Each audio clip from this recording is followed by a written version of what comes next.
they're so real. Already know exactly how you feel. See the head, not like seeing a steeple. You damn well know they're one of the people. Nobody breaks us, 'cause nobody made us, and no one can take this 'cause we got their fix. We are the people, we are the people, we are the people. Don't mess with this. Let's go. Good morning. It is Patrick and the people. It is Tuesday.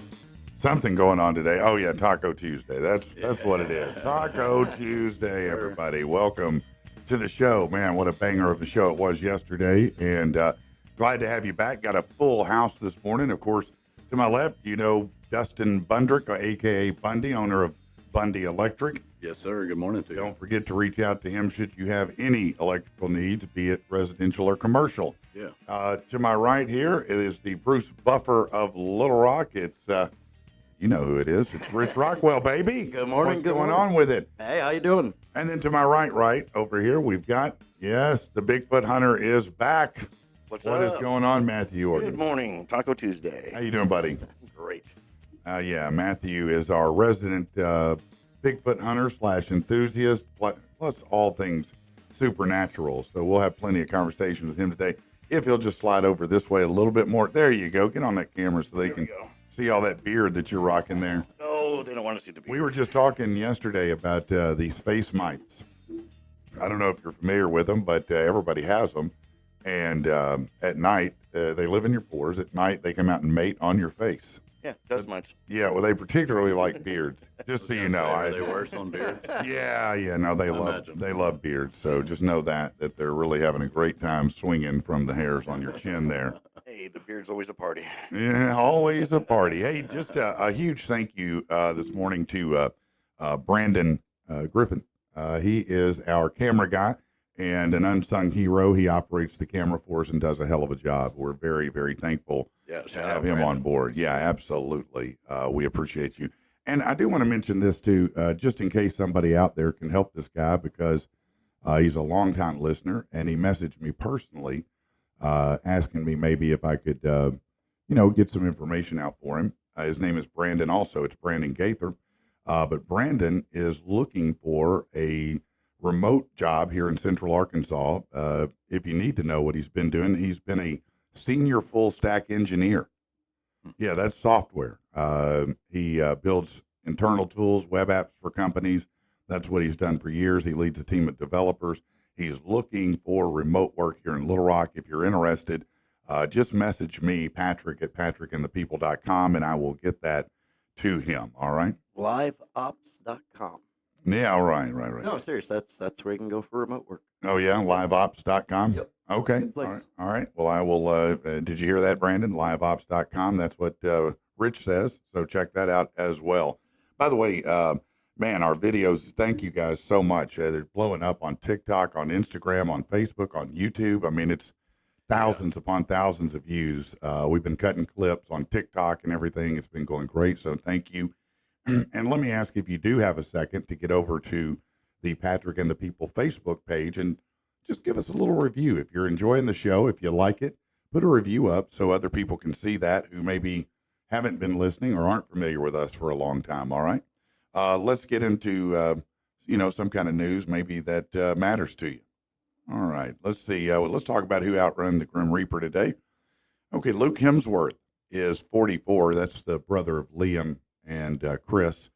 He is, I guess, the third in the ranking of I was about to say, the Hemsworth. I lose track of all those guys. I don't know how many there are. It's like the Baldwins. Yeah, there's a lot of them. Yeah, the Baldwins. Yeah, no, there's a fleet of them for sure. Famke Janssen, you know her from X-Men. She's 60. Let's see. Robert Patrick is 66. You know him from Terminator 2. He was the Terminator. Sam Rockwell from the Green Miles, 56. Tilda Swinton, she's kind of that, she's a great actress, kind of pasty looking, kind of sometimes plays an androgynous person. She was in Chronicles of Narnia and Doctor Strange as the main wizard lady. You know what I mean? The bald one. Yeah, I know. She's 64. And Brian Adams, 65. He had a big hit, Cuts Like a Knife. A lot of people know that one. He had several, but after that, they were all ballads, and I didn't like them. Right. Art Garfunkel, he's 83. If you wonder how he met Paul Simon, it was during a play in grade school. Yeah. Wow. Let's see. Radiohead's Johnny Greenwood is 53. And that's it for that. So let's get into news you can use.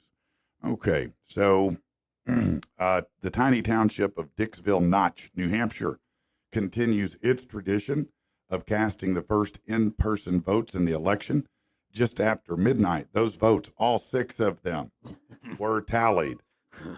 If you want to know how it went, well, it was split right down the middle, 3 and 3. Yeah, just as you would have expected. Those who need a ride to the polls can get a discount courtesy of some rideshare services. Uber has announced passengers get a 50% off on trips to voting locations by clicking the Go Vote title. Lyft users will also be able to take half off with the ride code VOTE-24.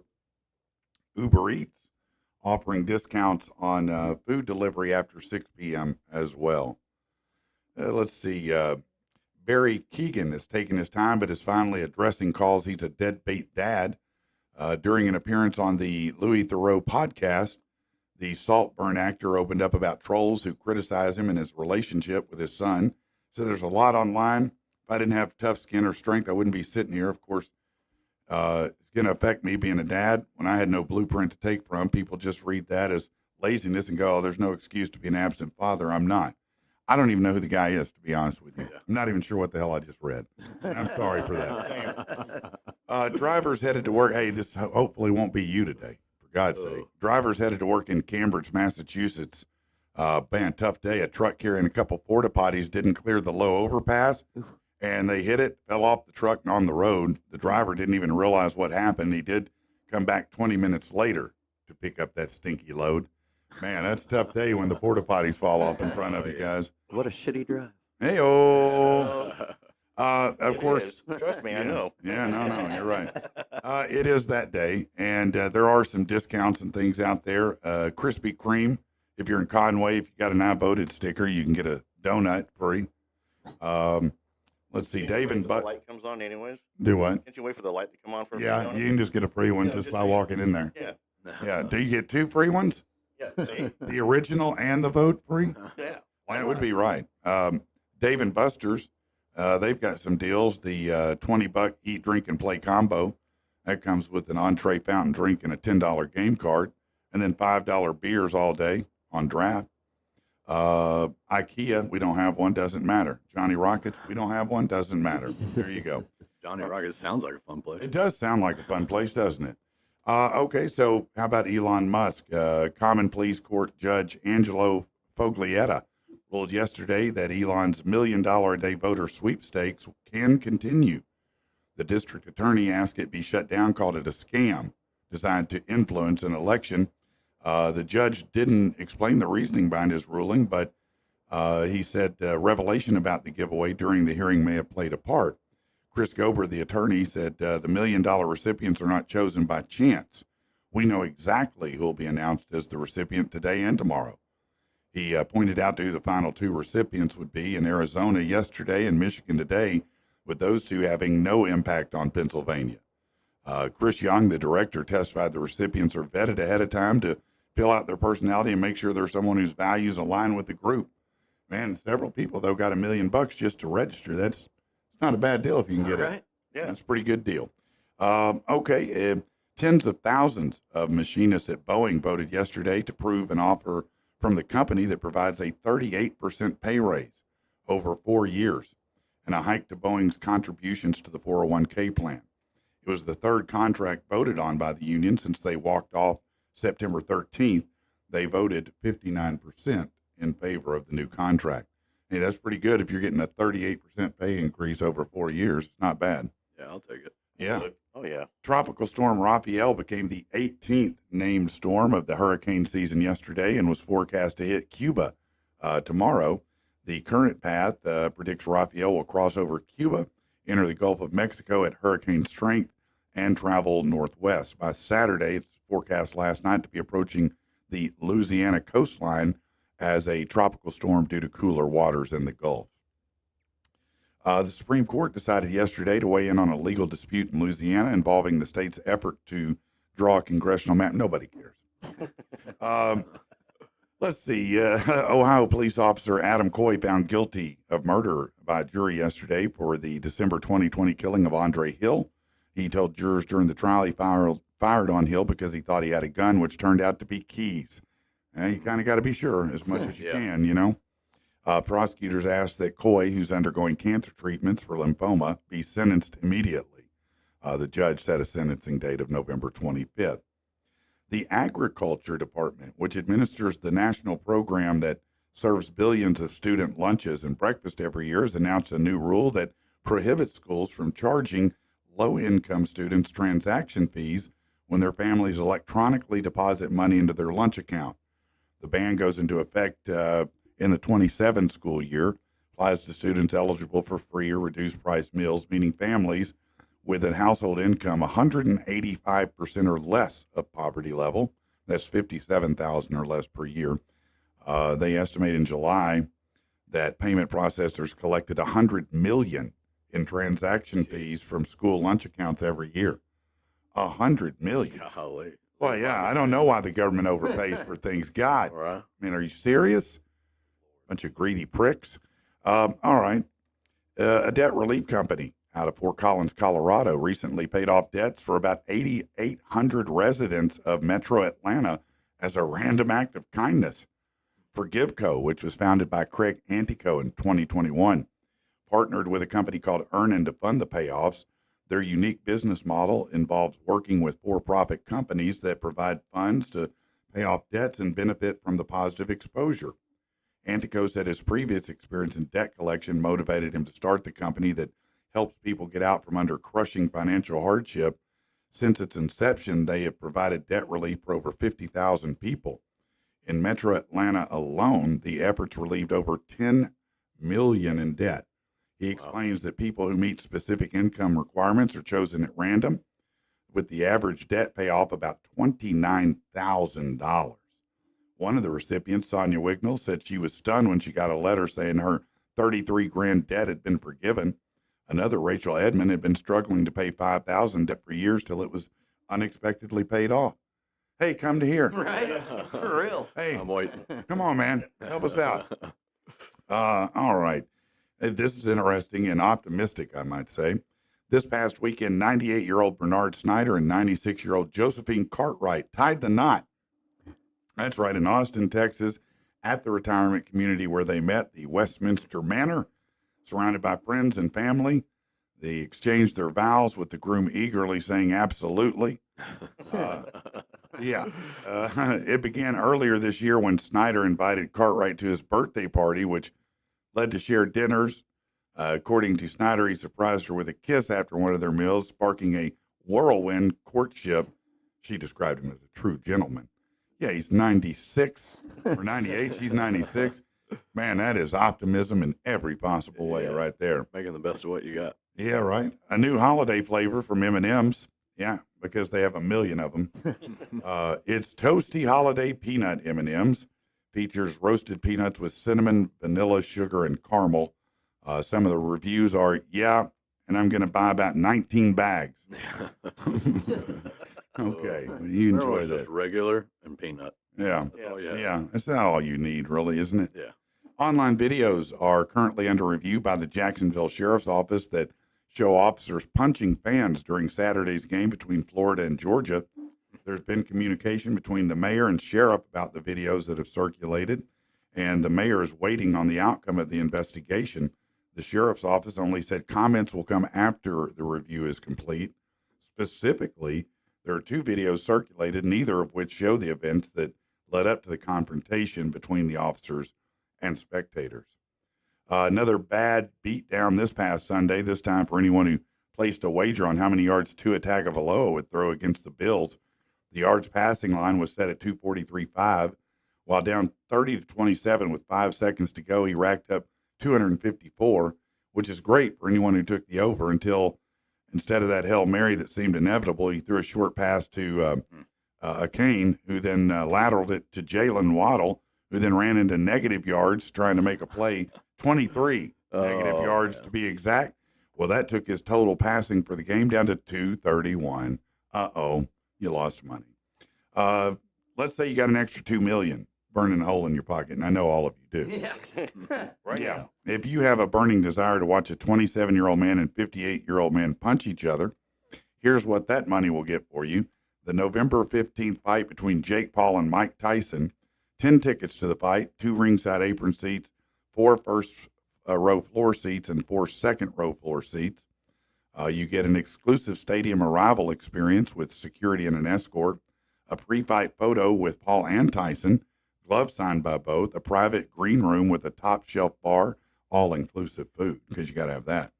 A post-fight in-ring photo op with a group of 10, a penthouse suite for 10 guests to stay 2 nights, transportation, some other VIP perks, but only $2 million. Right. That's it? Only. I mean, I yeah. can do most of the things from that list with $50 and sitting Yeah. at home. Have you seen the booth though that they're going to put them in? The ring side. No, Yeah, it's a booth right beside the ring, Okay, but it's got a big TV in it. Right. really? Right as you look at the ring, so it's like, but you're right there. So I really didn't get the That's luxury. weird. Yeah, I didn't dig it. Why would I want a TV if I'm sitting by the Yeah, ring? you're sitting Right. right there. That seems dumb. And I think I heard the stat that that's like the closest anybody will have ever set to a professional boxing fight. Like they've got okay. this booth right up against the ring. That's pretty cool, though. Yeah. All right. Hey, if you did not watch it last night, Patrick Mahomes reminded everyone why he's Patrick Mahomes. Yeah. Yeah, no, it was a great effort by Tampa Bay and Baker Mayfield, man. He did a great job. But, man, Patrick Mahomes is just hard to stop. Now I think they're 8-0. They're the only undefeated team right now, though. Someone said Detroit's 7-1. Is that right? Yeah, first time since the 60s. Wow, man. Yeah, you hadn't heard the Lions doing that in a while. Right. Yeah, since maybe, well, you said the 60s. Yeah, the 60s. So it's Damn, even the been a- Barry Sanders era didn't have Yeah. a 7-0. Yeah. All right.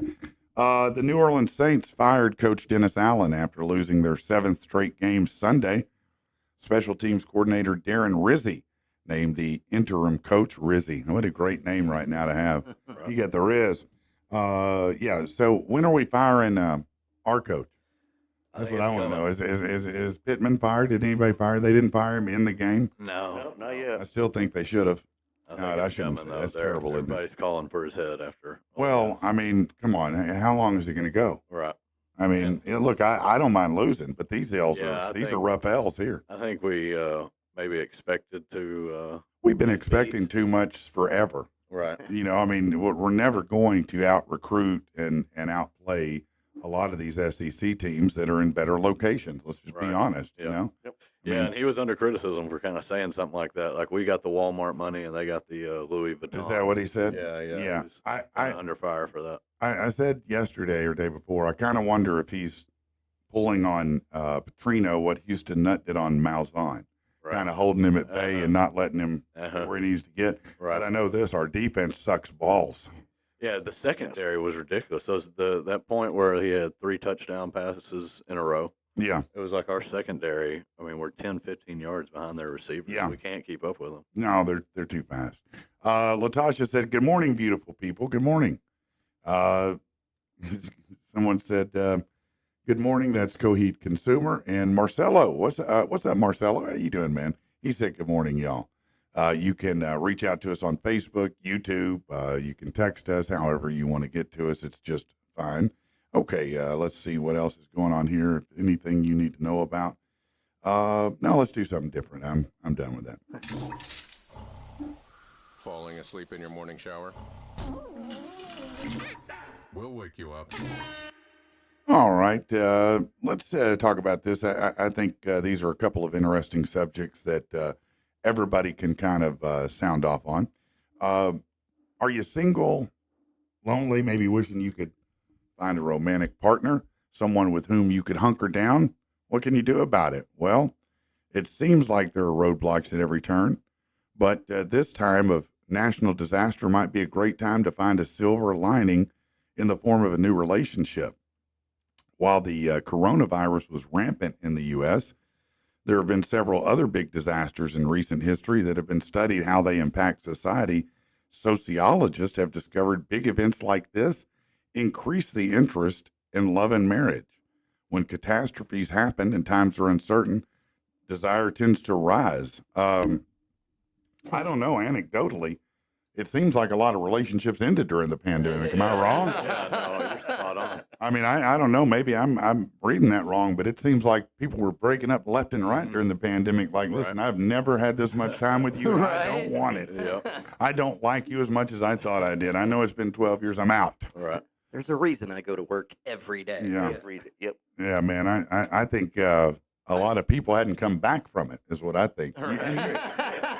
Yeah, you see them out there. You talk to them from time to time, and you're just like, man, you never made it back, did you, bro? Still in it, aren't you? Still right there. I Yeah, was no. single through it, and I came out of it. I started it single, went through it single, came out of it single. It was great. Yeah. Well, that's good. That's good for you, man. It was I remember I was a FedEx ground driver during Corona, and I absolutely hated it. I was so tired Really? of delivering bed frames and TVs. Oh, I was yeah. like, Yeah. y'all stop just everything. Yeah, just Sit stop. there and stop. Well, I mean, that's all people could do is Yeah, order. Right. it's just I was a manager for Swans, and we were putting in about 14 hours a day delivering. Oh, I out the bet mail. you were. It was Were you crazy. really? Yep. Yeah. And I was up in Fayetteville working up there when it hit.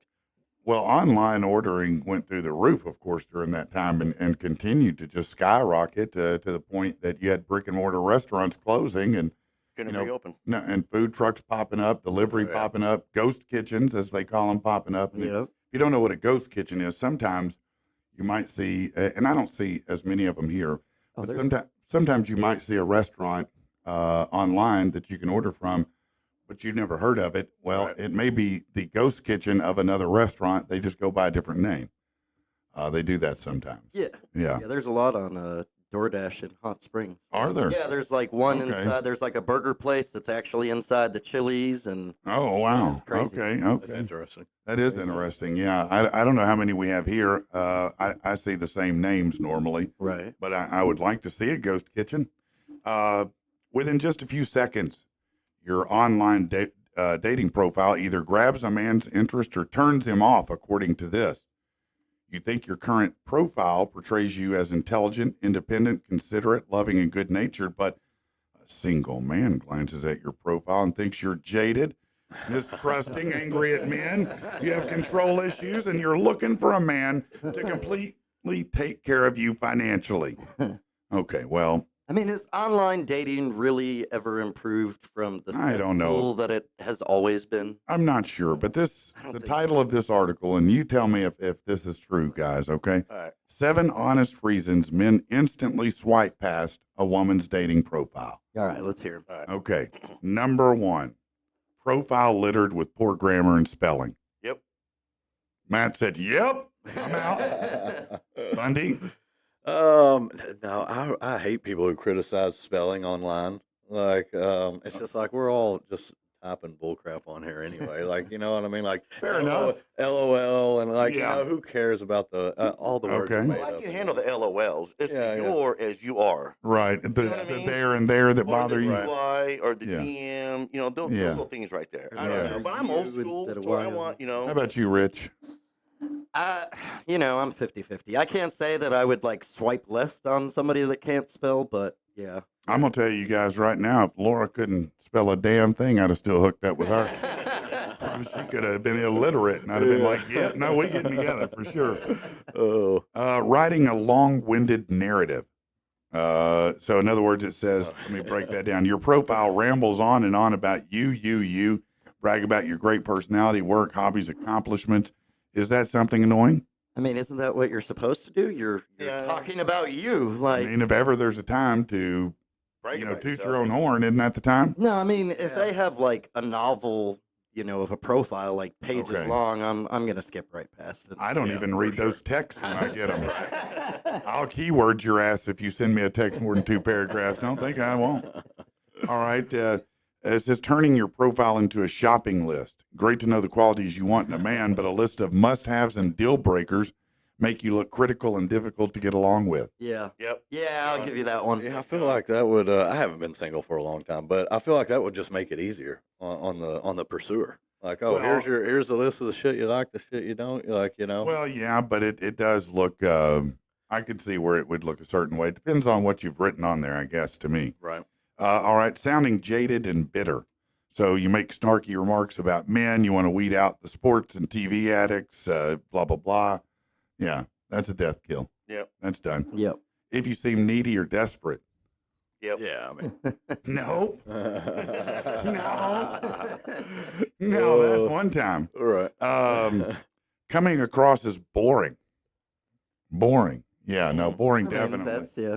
I guess that's subjective though, isn't it? I would Boring. think Yeah, so. boring. I think boring comes up to the other person reading it. Yeah, it really You know, like, does. you know, I mean, I'm into the paranormal and cryptid, so a lot of people would consider that boring. Then other people can consider that exciting. You're right. Right. No, you're very You know, right about that. So, like you with wrestling, Right, it'd be the that's- same thing. Some people they go, "Oh, wow, that's fascinating," and then other people are going to look at it and go, "No, that's not even," which is fine. Yeah. Yeah. Most of the time I get the, Exactly. you still watch wrestling? Well, see, Are you I kidding me? Yes. I have not been on internet dating since 2020, actually. Yeah. That's No, probably why I say single through I did. 2020. I did internet dating one time. It resulted terribly, and I was done with it. Yeah. All right, and then finally it says posting unflattering photos. Well, that's Well, that's of a little course. obvious, I mean, isn't it? I mean, you know, if it looks like you ate lug nuts for breakfast and you're showing all that, then yeah, that could be an issue for somebody. You know what I'm saying? Oh yeah. Patrick and the Peeps. You say elevator, I say fart locker. What? All right, let's talk a little bit about some animal stuff in the news that's kind of interesting here, and see what your thoughts are on this. We'll see if we can get to all three of these stories, but first of all, let's go to South Carolina. You know, it's the Carolinas kind of taken a beating recently, and Yeah. I don't think this is helpful. Over 100 invasive lizards the size of dogs have been reported throughout South Carolina and are destroying the ecosystem. The Argentinian black and white tegu Oh. has been causing havoc throughout the American South since it was first spotted in 2020. They grow up to about 4 feet long. And And look at that picture. That thing looks gnarly. yeah, and I'd kick it right in the face. Yeah. I promise you that. Yeah, they're Yeah. kind of vicious. Yeah, it seems like it. In the 4 years since its sighting, it spread all the way to Charleston Mountains and the Midlands of South Carolina. The state herpetologist, what a title to have, the herpetologist. You know, it's way too close to herpes. Yeah, that's what I was thinking. But he said Friday there's no evidence to find the lizards have been breeding. Okay, whatever. You know what they're doing. Yeah. They're lizards. They're going to breed. They're primarily known for being kept as pets, with about 80,000 imported to the U.S. From 2000 to 2010 alone. That's what happens is dumbasses Yeah. buy these things because they think it's cool. Then they get massive and they're like, what do I do, Bob? I don't know. Just let it go. Just gnawed my finger off. Yeah, You hear get the rid same of it. thing It's in- not for you. You hear the same thing in Florida with the snakes. Oh, yeah. No, that's it. Well, how do you think those pythons got so big down there? Because of idiots that, you know, raised them till they got too big. Yeah. All right. Well, look, I know that. Let's move on to this. This is very important. I know sometimes when some of you go to the airport, it's a really tough time for you, right? I mean, you get triggered a lot at the airport. Is that right? You get triggered a lot at the airport? You have a lot of. Yeah. You feel emotional when you go to the airport, Rich? No, I love the airport. No, you do. You do feel emotional. Well, how about you, Bundy? Yeah, no, you do. I can see, You I do. can see Rich getting over No, real I see it. sentimental about stuff. Yeah, no, Hold on, Rich. His hand on the window, watching the plane fly away. Oh, man. yeah, it's just really tough. Gotta back up and load the luggage. While the Beautiful sight. issue of emotional support animals has been a controversial one in recent years, most major U.S. airlines banned non-service animals in 2021, but Portland International Airport, because it's Portland, they've decided to go another direction to provide levity and comfort to the 750,000 passengers that will pass through it. They've been bringing in 2 400-pound llamas into the concourse, dubbing it the Llama Parade. Oh, That's right. These are therapy llamas, by the way, from Portland Mountain Peaks Therapy Llamas and Alpaca Farm. And they come through, and everybody can touch them and feel them and see them. Nothing And about llamas eases my anxiety. Right. I'm more nervous now that the llamas are. what are here. you talking Like, about, man? These are therapy animals. They're there to I make you guess. feel good. I guess. I mean, nothing like a llama shit in front of you in the airport. Right. That's what I was thinking right there. This I mean, is they not have somebody go why. behind like the old. Remember those street sweepers sweeping it up? Why do we need llamas at the airport? Right. We don't. We don't. We don't. Yeah. That's No. why you have the open bars there so early. you- You need to feel Yeah. good at the airport. If you need a llama because you're in the airport, you need to go home and just shut the door and stay there, okay? Just Uber everything in. You don't need to leave. Yeah, if that's one of the girls' requirements in her dating profile, is a llama, yeah, too high maintenance. Yeah, for no. me. If you have an emotional support animal, I'm already. I'm gonna be honest with you. That could be a red flag. We're I gonna can handle the specifically a emotional llama. support animal, but if it's a llama, no, we're out. Okay. Yeah, we're done. We're Which out. emotional support animal are you down with? Fainting goats. No, God. That is a good I mean, one. hey, that makes me feel good. You just scream are and funny. watch them hop, and yeah. Yeah, you're kind of a sadist, I know but there's, yeah. there's a lot of people can relate to the fainting goat. I know that. Llama, I'm out. But dog, all right, sweet. Got dog. Okay, well, everybody's dog is an emotional support animal, bro. We all love our damn Right. dogs and get emotional support from Yeah, it. but if it's like a guinea pig or my hamster or something like that, Okay. no, I can't. I saw a lady in a Whataburger with a emotional support cat, Yeah. and that cat needed an emotional. Well, hell support. yeah, It was it did. freaking out. It was freaking out. I That was like, cat "What are you doesn't want to doing be in an here?" it's not an emotional support Yeah, animal. I know. It's the guardian of the underworld. Exactly. First of all, you've taken its dignity away. Right. Second of all, they're terrible animals anyway.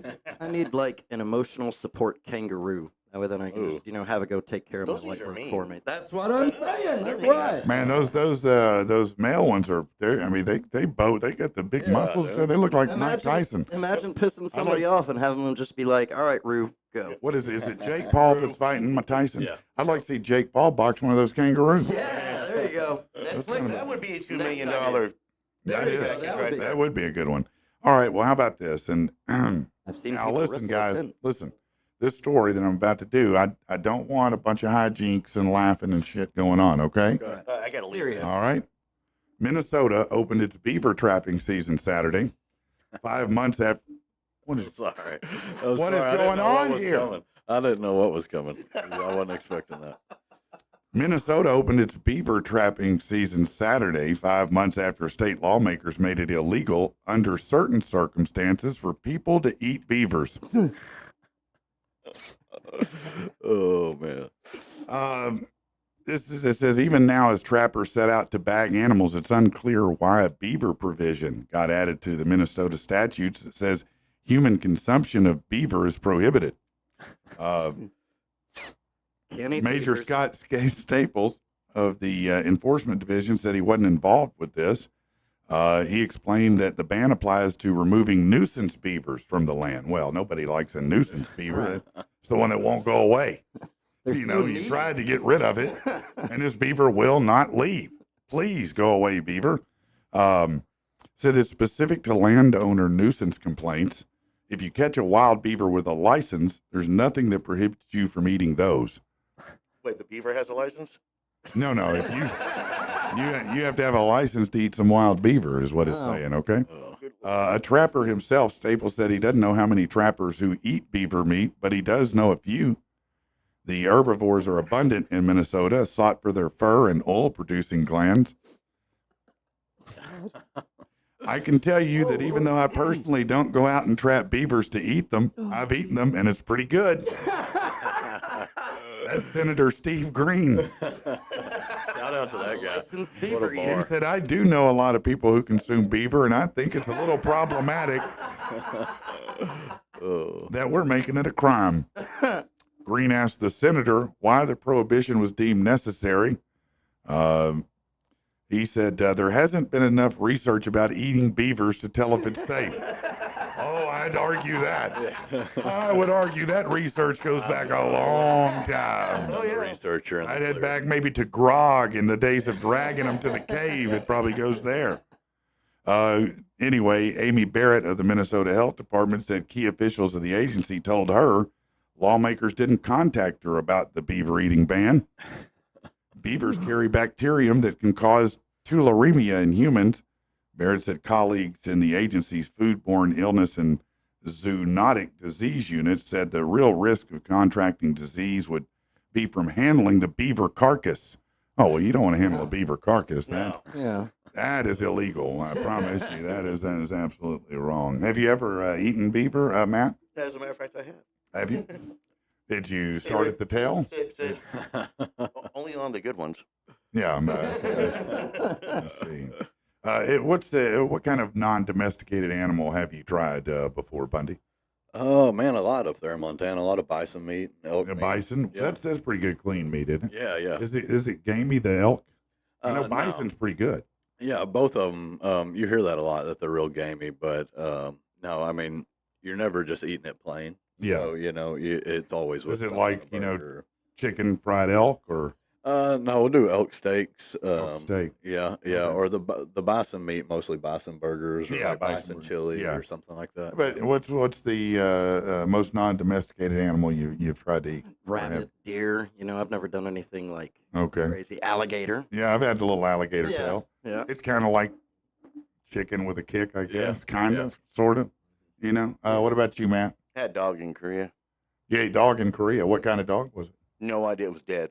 Well, I assume so. But it was like stringy. It was like stringy roast beef. Actually, they have farms over there, dog farms. Well, right. Yeah, just for Yeah, I think they're trying to. don't think- They've been trying to shut that down for a while. They have the Yeah, when I was there dog in the meat late 90s. festival Yep. in Korea.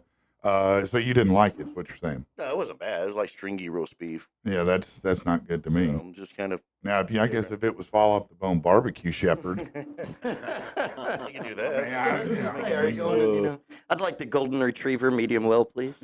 yeah. That's a delicacy over there, though. Well, if you had a miniature Chihuahua, you could just put it in a bun. There you go. On a That's stick. what they call a hot dog. Yeah, we're going to hell. You're so stressed. Want me to make you happy with my mouth? Yeah, I guess so. All right, let's see. Speaking of things you put in your mouth sometimes, Thanksgiving just around the corner, right? Yeah, something positive. Why not surprise your guests with a dessert they'll never forget? I'm talking about serving up Baskin Robbins turkey cake, which just came back on the menu. Yeah, that's right. Starting today, you can order that ultra viral cake that will be the star of your holiday. Right. Get ready to be the talk of the table with the highly anticipated return of the turkey cake. This is a Baskin Robbins press release. Decorated with iconic sugar cone legs covered in caramel praline glaze. Exclusive take on roasted turkey is made to look like it's cooked to perfection, but packed with the ice cream flavor of your choice. So you can pre-order your turkey cake now. Inspired by your cheese board faves, Brie My Guest. That's one of the flavors. Says is a combination of brie and burrata flavored ice cream mixed with almonds, pistachios, and apricot swirls. That sounds like trash. Yeah. I'll pass. Brie and burrata flavored ice creams provide subtle savory notes, while almond and pistachio add a delightful crunch. Do you eat crunchy turkey? I don't. I don't know. Maybe I'm wrong. Guests can head to the store for a scoop or a pint, it says. Holiday. Oh, well, that's just them selling it. Would you want the turkey ice cream cake? Is that no? No. No. No. What is up with all these like crazy Thanksgiving things? Is it just trying to stay relevant at this point? I think so. Because I mean, after Halloween, people were already putting up Christmas decorations. Well, yeah. I mean, look, they've got to break through the clutter somehow. They think, and the way to do that is to make something ridiculous that gets Right, some press, right? So, look, let's be honest. On Thanksgiving, most of the time, there's 5 or 6 things you really like and you're really looking for to get on your plate. Matt, what are you trying to get on your plate on Thanksgiving before everybody gets the rest of it? That's probably, actually, I like the green bean casserole. Yep. Green bean casserole. The green Yeah, bean you casserole too? and the deviled eggs. yeah. Those two right there. Deviled eggs and green bean casserole. I will never spend a Thanksgiving with you. I'm gonna tell you that. No, you are dusting people all over the place, man. You're disgusting. Now, what about you, Bundy? Man, I like the dressing. You like dressing? Yeah, that's my Not favorite. stuffing, dressing. Not stuffing, dressing. Okay, so dressing is made outside of the turkey. Stuffing is yeah. made inside of it, right? Right. You ever cook your turkey and then realize you left the whole bag inside of it? I've done that before. Yeah. I tell you what, last Thanksgiving we did the Popeyes makes a deep fried. Man, I Yeah. keep hearing that from We people. did it last year and Was it loved good? It was great. It was great. We're probably going to do it again this year. I do love deep fried turkeys. I mean, they're very, very juicy, very flavorful if you know what you're doing. Or you could be like my dad and nearly set the house on fire when he did. Yeah. My mother-in-law won't let me do it. That's why we're getting the one from Popeyes. Is that right? Yeah, She won't let you yeah, do it? Why? no. 'Cause it's too dangerous? Yeah, it just makes her nervous. I wanted to do it last year. Yeah, and no, she was like, no, we're getting the one from Popeyes. My mom was very excited till my dad set it all on fire. Yeah. We're out there, with a hose trying to, and it's grease. He's like, oh, that's not going to work. It's grease. Don't. Oh. Yeah, no, it was a nightmare. So we didn't do that again. I'll be honest with But you'll you. never forget that one. right? No, I won't because I had to eat ham. Okay. Not that that's the worst thing. Yeah, it could have been beaver. What's your I like to eat beaver on Thanksgiving or other holidays. What's the one item you can't stand, man, when you see it at Thanksgiving? Like, get that away from my plate, man. Honestly, probably deviled eggs. Deviled eggs. I like eggs in general, otherwise, but the deviled eggs, I've never gotten. Yeah, it's down with. trash. Yeah. What about yourself? The cranberry stuff. Which whatever. one? The one in the- jiggly stuff that comes in a can. It tastes. Oh, I love. Oh, it. y'all are trash, I love man. You it. guys just I don't love get it, do I you? don't like. I'm not a cranberry guy. Well, I don't want the berries. I want the gelatinous stuff that comes in the can with the no. lines in it. No. Ribs. Yeah, you Want the slice lines that, right there, I'm good. slice that real thin. Put that with your turkey and potatoes, man. That's good stuff right there, son. I'm good. Everybody else likes it. I'm just just can't get behind it. All right, you just can't get behind the cranberry. Can't get behind it. No. Okay, all right. Do you like, in your, do you like onions loaded and everything in your Thanksgiving food? Yeah, All about onions. yeah. Some people cook with a lot of onions, some don't. I used to hate it when I was a kid. Go spend the night with somebody, and their mom would make spaghetti. I'd be all excited, and then I'd realize they put onions and peppers and stuff all in it. And I'm like, what is this crap? This isn't spaghetti? What is this trash? Get out of here. But then again, my mom only knew how to make noodles and sauce and barely did that well, you know? Right. What was, as a kid growing up, Matt, what was the favorite thing that your folks made around your house that you loved as far as Oh man, my dad could cook. Whatever it was, my dad cooked was great. There was like not one particular thing that was like a favorite. My dad did all the cooking, and it was awesome. Yeah. Everything. Did he do a lot of grilling? Was he just a chef type cook? period. Yeah, he would just experiment with food. He made this really neat cheesy garlic bread. Okay. Yeah, with a little layer of Miracle Whip on top, diced onions, since we're talking about onions, and Parmesan cheese, and bake it like you normally would. And he made that with spaghetti. That sounds like something people would like. Yeah, I it was. wouldn't, but it does sound like something people would like. So I prepared it as well, and I had some people like, "Oh, this is great," and other people like, "Oh, this is horrible." Yeah. You know. So when I was in the army, I'd cook spaghetti up. We'd have the guys over, and I'd make that bread, and half the guys would be like, "Oh, this is great, Sergeant," and the guys got go, Right. throwing it away. All right. How about you, man? What did your folks make when you were a kid that, man, you still like, man, that was great. That was awesome. I loved it. Hamburger casserole. Yeah. Yeah, Hamburger it's just- casserole. That's what my mom called it. at Okay, least. what was just, in it? Hamburger meat, cream of mushroom gravy Okay, or soup, and tater tots. Oh, okay. Just put it all together. Okay. You're cook kind of it, a mix tater it. tot Yeah. casserole. Yeah, type- yeah. Yeah. That Yep. sounds, okay. I could see that. It was You good, get with that. especially on a winter day. Just No, I don't. That's what they say. Stick to your ribs type Right. food, right? Exactly. How about you, man? Man, I was a hunter and fisherman avidly growing up. I'm not so much anymore, but we were always cooking up some deer meat or frying some fish. Okay. So So that was our your go-to. thing. Okay. Okay. Yeah. I had to, I realized later in life we were poor, and we ate a lot of poor people stuff. I've talked about milk toast before. That was a milk breakfast. toast, come on. Yeah, that was breakfast many times for me. But my mom used to make something, and I don't even know if it's a real name, kind of like you were saying. It was called New England boiled dinner, and as the name implies, it was boiled, but it was like cabbage and ham and all these things in a pot. And it, man, rutabaga. That was one of the things they put in rutabaga. That's the only time I've ever had it in my life, but it was good. Sounds Yeah, like a it was good good, dump but- meal. Do what? Sounds like a good dump meal. Yeah, it was a poor people meal. Yep, That's what that is. That's all it is. All right. Hey, man, Matt, what's going on in Bigfoot world? Let's talk about that for a minute. I've been waiting for you to. Well, hold on. Before we do that, because I do want to get into that, let's do this. If you're looking for a vehicle, how about a late model, low mileage vehicle? Go to Fitz Auto. Listen, if you want a car, a truck, an SUV, a boat, a camper, a side-by-side, they have everything that you want and then some. But don't worry about bad credit. That's what they deal with. They're their own bank. Look, you can check them out online at fitzauto.com, or you can go in person, 8421 Stagecoach Road in Little Rock. Find out why we've bought 7 vehicles from Fitz Auto. They're that. Listen to this. Did you know that Arkansas child custody laws changed in 2021? There's now a rebuttable presumption that joint custody is in the best interest of your child. Look, if you're dealing with divorce, child custody, something like that, there's 3 things you need from your attorney. You need him to be experienced, you need him to be aggressive, and you need him to be effective. And that is exactly what you get at Robertson, Oswald, and Noni. These guys know what they're doing. Bonnie has been my personal attorney for many years, and she is amazing, as are the other 2. if you've got those kind of issues, don't take a second choice attorney. Go to the best and let them get it done for you.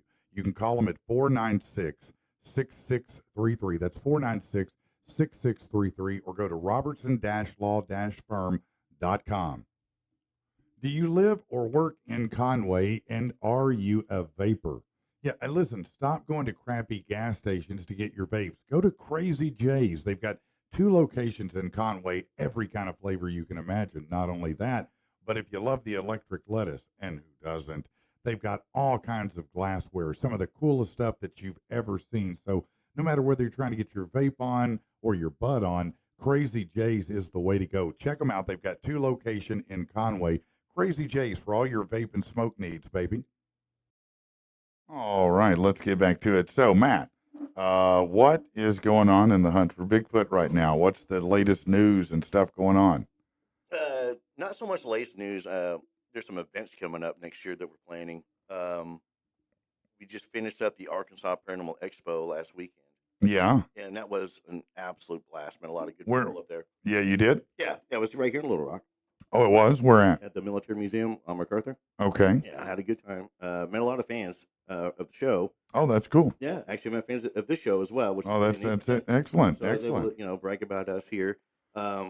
But yeah, going on. What? How many people were at this? What did you call it? A conference? It was an expo, a 2-day Expo, expo. Yeah, okay. we were there for 1 day. Okay. Okay. How many people came through the expo? I'm just curious. I mean, hundreds, thousands, millions. What do you think? I'm going to go with just hundreds. I mean, Hundreds. yeah, No, that's just great right though. there. If you have Yeah. hundreds come through, Yeah. that's big That's a time. good turnout. Yeah, we had a great turnout. Even the lady set it up. She said there wasn't.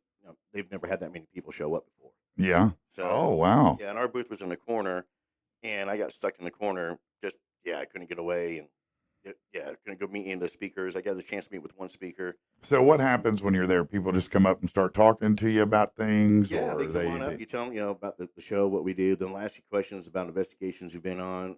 Yeah. Whether it be the paranormal, Bigfoot, whatever it is, and they'll ask you, crazy stories, and then of course hand out cards and try and promote your show. They'll have speakers that show up and they'll talk about, their years of experience and their encounters and their research. Yeah. The people have books. I don't have a book. Yeah. You don't have a book? I don't have a book. Yeah. I just have a podcast. Are you working on a book? No, actually, I'm not going to. Oh, Not okay. yet. Not yet. Not So, yet. Yeah, maybe down the road, huh? Yeah. My buddy Todd Neese is working a book right now, and it's a Mhm. lot about infrasound. So, look, do you take people out? Sometimes, Matt, if let's say I went to Africa on a trip, a safari, right? Right. I would have a safari guide who might take me on a hunt. Do you ever contract out to take people on the Bigfoot hunt? My Patreon members will get first shot at going on some of our expeditions. Yeah. Friends obviously get a chance to go. I've been working with the Arkansas Bigfoot Cartel. We're planning. The Arkansas Bigfoot Cartel. What is Yeah. this? Yeah. What is this, please?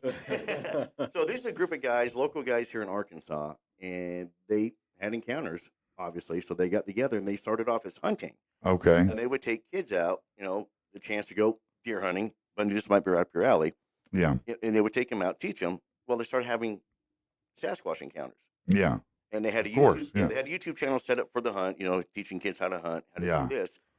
And then they turned it into, they still do the kids, but now they're mainly focused on doing research areas. Oh, little Bigfoot hunters Yeah, now. so So they'll grow up steeped in Bigfoot lore and hunting skills. yeah, but they do. Yeah, they'll take people out where we got an expedition going on December 7th. I'm not going to be part of that one. Hmm. And then I'm going in 2 weeks back up to Jasper, to the area that we've had some major encounters at. So Yeah. when I come back Yeah. in a little bit, I'll have some. You'll either find a Sasquatch or a Klansman. I'm pulling for Sasquatch. Well, now, if you could go anywhere to look for a Bigfoot in the world, where is that one place you'd like to go if you had the budget right now? Ironically, Portlock, Alaska. Where? Portlock, Alaska. Alaska. Yep. They hang out with the polar bears? I No, wouldn't think they were friends. no. The polar bears are going to be further north. Oh, okay. Yeah, My so bad. Portlock, the history behind Portlock is really fascinating. This town was actually abandoned by the natives, the locals, Hmm. due to Sasquatch violent encounters. Really? Yeah, so the last person to leave, I think, was in the 60s, was the postmaster. Okay. Because they can't just leave. Yeah. They shut the whole town down. Yeah, it's where Discovery Channel did a series on it. And to be honest with you, it was really, really cheesy. It started off really well, and then it went really down south. What did they allege it may be that caused the problems on the Discovery Channel? They didn't. My favorite part was when they had a guy come out with a fogger full of holy water and fogged the whole area. Really? Yeah. A fogger. Fogger. Yeah, it was. That's yeah, the modern day holy water stuff. Yeah. yeah, it was kind of comical, and Yeah. to where I got into it at first, and then as the show kept going, I was like, no, this is not the history of Port Life. This is not what's supposed to be. But they did a lot of it.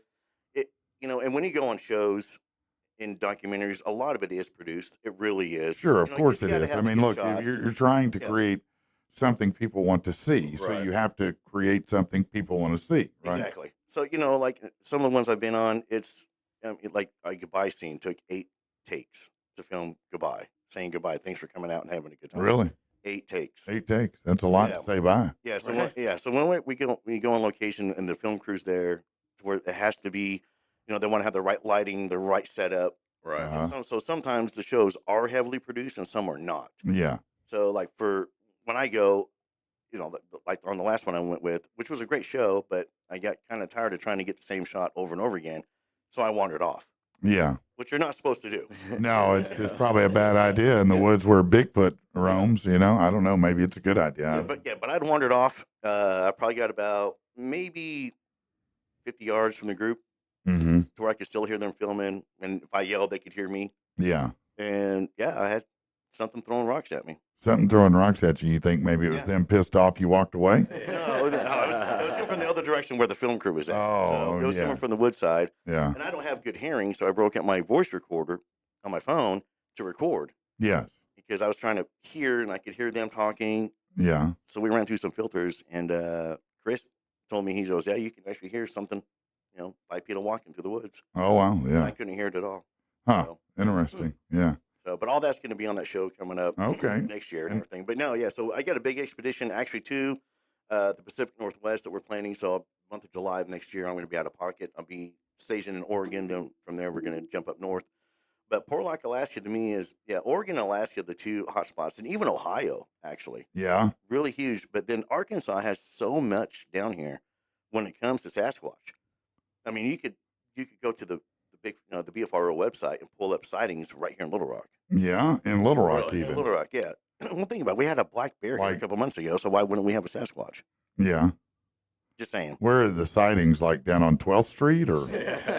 Down on Broadway. Down on 65th. I think I saw one at the Whitewater Tavern last week. Yeah, I know. I definitely saw one at Waffle House. I know that. I've got an encounter of a guy that saw one near a homeless camp.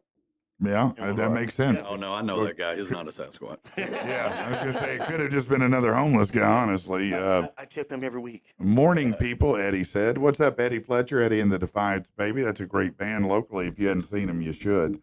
Matter of fact, we need to have them in here. Yeah, I know the drummer. Yeah, Darren said, yo, fellas, what's up? Cheers. Hey, Darren, how are you, buddy? Of course, Kerry said dog titty because he's got to. Dog did it. Dog titty. Yeah, Curtis said, good morning. Good morning, Curtis. What is the Bigfoot show called? Brandon said. The show that I'm going to be on that we filmed is called Searching for Sasquatch, and then of course my show is called The Drunken Cryptids. Yeah, Searching for Sasquatch. Yeah, and that'll air sometime next year. It's all in the editing process right now, and then we're filming again for another show in July. Okay. So Where's that? Searching for Sasquatch. Where's that going to air? it's on Tubi. Okay. nice. Oh, yeah. Yeah. I like Tubi.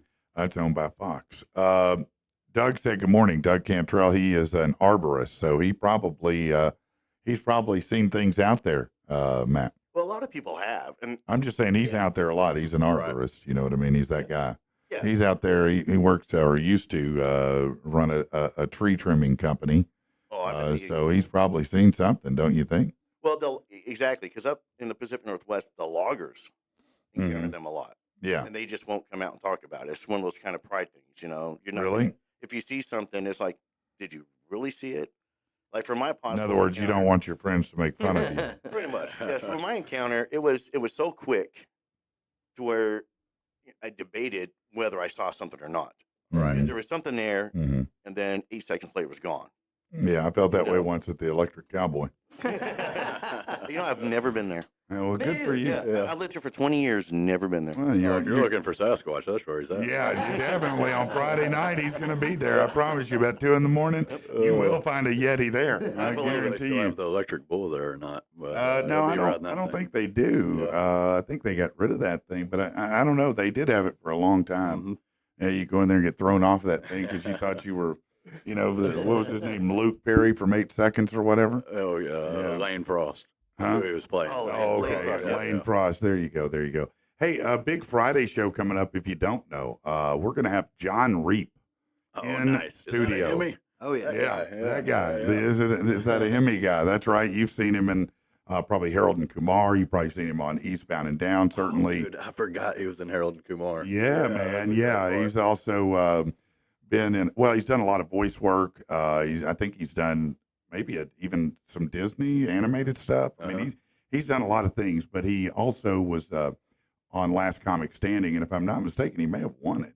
Yeah. But he is an amazing comic. He'll be in studio along with Dick Colligan, another comedian, this Friday, and then for our musical guest, we're going to have a live performance from Sean Michelle. You may remember Sean. He is an Arkansan. He has toured the entire world. He is an amazing singer. He came off of American Idol way back when and has been touring the world ever since. But he is, man, you talk about a soulful singer. That guy's got pipes that most people would die to have. Okay. And so I'm super stoked Yeah, it's to gonna have be him in awesome. the studio. Yeah, it's going to be Absolutely. yet again another great Friday show for us. And I think we've got some other hijinks pulled for me. We're almost at ready for the Wheel of Pain. Oh, And if yeah, you don't know, we've been working on acquiring some things so that we can make this Wheel of Pain that I have to spin on Friday. Yeah. And whatever it lands on, I'll have to endure. And none of them, I assure you, are remotely pleasant in any possible way. You know what I mean? Oh, All right, let's do this. You know what? As a real estate agent, I've seen lots of homes get caught up in probate. That's when somebody dies and they don't have a will, and the next thing you know, siblings are arguing over houses, possessions, cars, things like that. That is a nightmare. You don't want any part of. You're going to need some help. You need someone with experience. You need Riggin Law. Okay, RigginLaw.com. Kristen Riggin there and her team are amazing at guiding you through this process. Look, you want to get what's coming to you, but you don't want to have to fight with everybody to get it. Just get Kristen to do the work for you. Go to RigginLaw.com. When you have questions, you have concerns about an inheritance, about anything like that, RigginLaw.com is the solution. Check them out. You know what? As a real estate agent, putting you with the right mortgage person is critical. One of my favorites to work with is Josh Taylor at AMC Mortgage, and I'll tell you why. A lot of guys out there are stiff. They treat you like a number. Josh treats you like a friend. He's going to work through with you on everything you need. Look, he just got a pair of my clients into a home with $500 total. Yeah, paid the closing and the down payment costs all covered in there. I'm not saying that's what you're going to get, but I'm saying that's how good he is. Check him out. Give him a call, 351-2579. It's Josh Taylor at AMC Mortgage. If you're looking for a local mortgage guy, that's one that I recommend. All right, let's get to this now.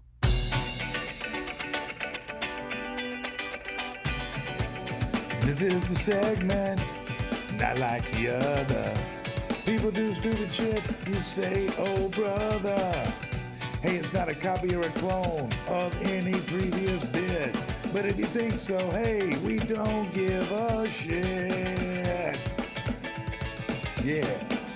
Wackadoo, in the news.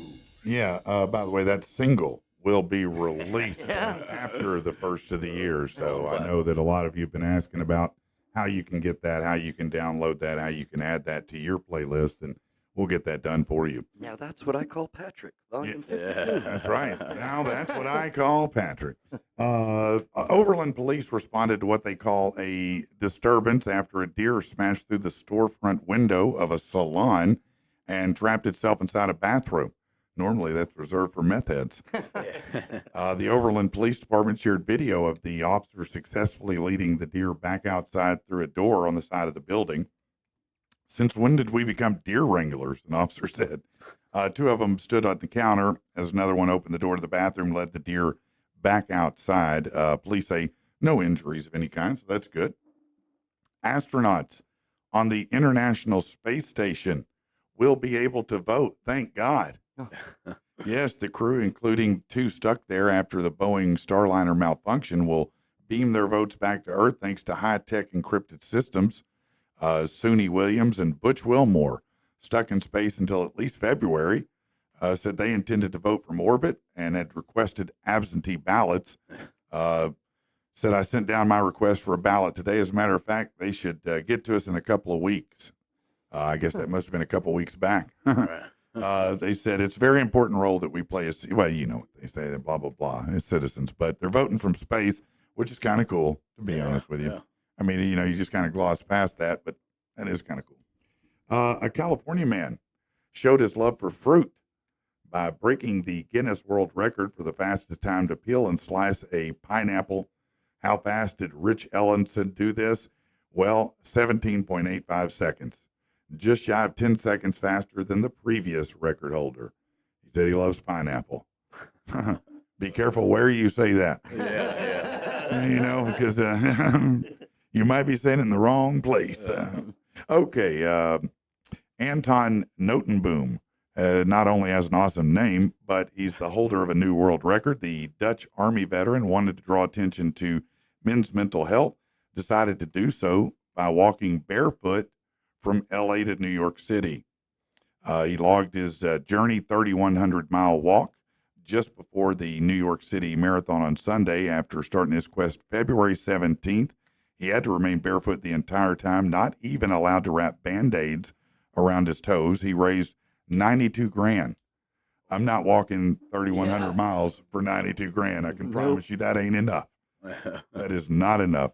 How much would it take you to walk 3,100 miles, Matt? A lot more than 92 grand. Yeah. I'll tell you that. Oh yeah, Yeah. way more. I don't know. If you offered it to me today, I might take off. Okay. Bundy says, hey, I'm looking. Yeah. I'm down. Yeah, Christmas 92 is grand coming. right now will be gone in a week, though. Yeah. Yeah, you're probably right. Okay. A man known only as Carson has a great way he's discovered to save $1,000 a year. Shoplifting. That's right.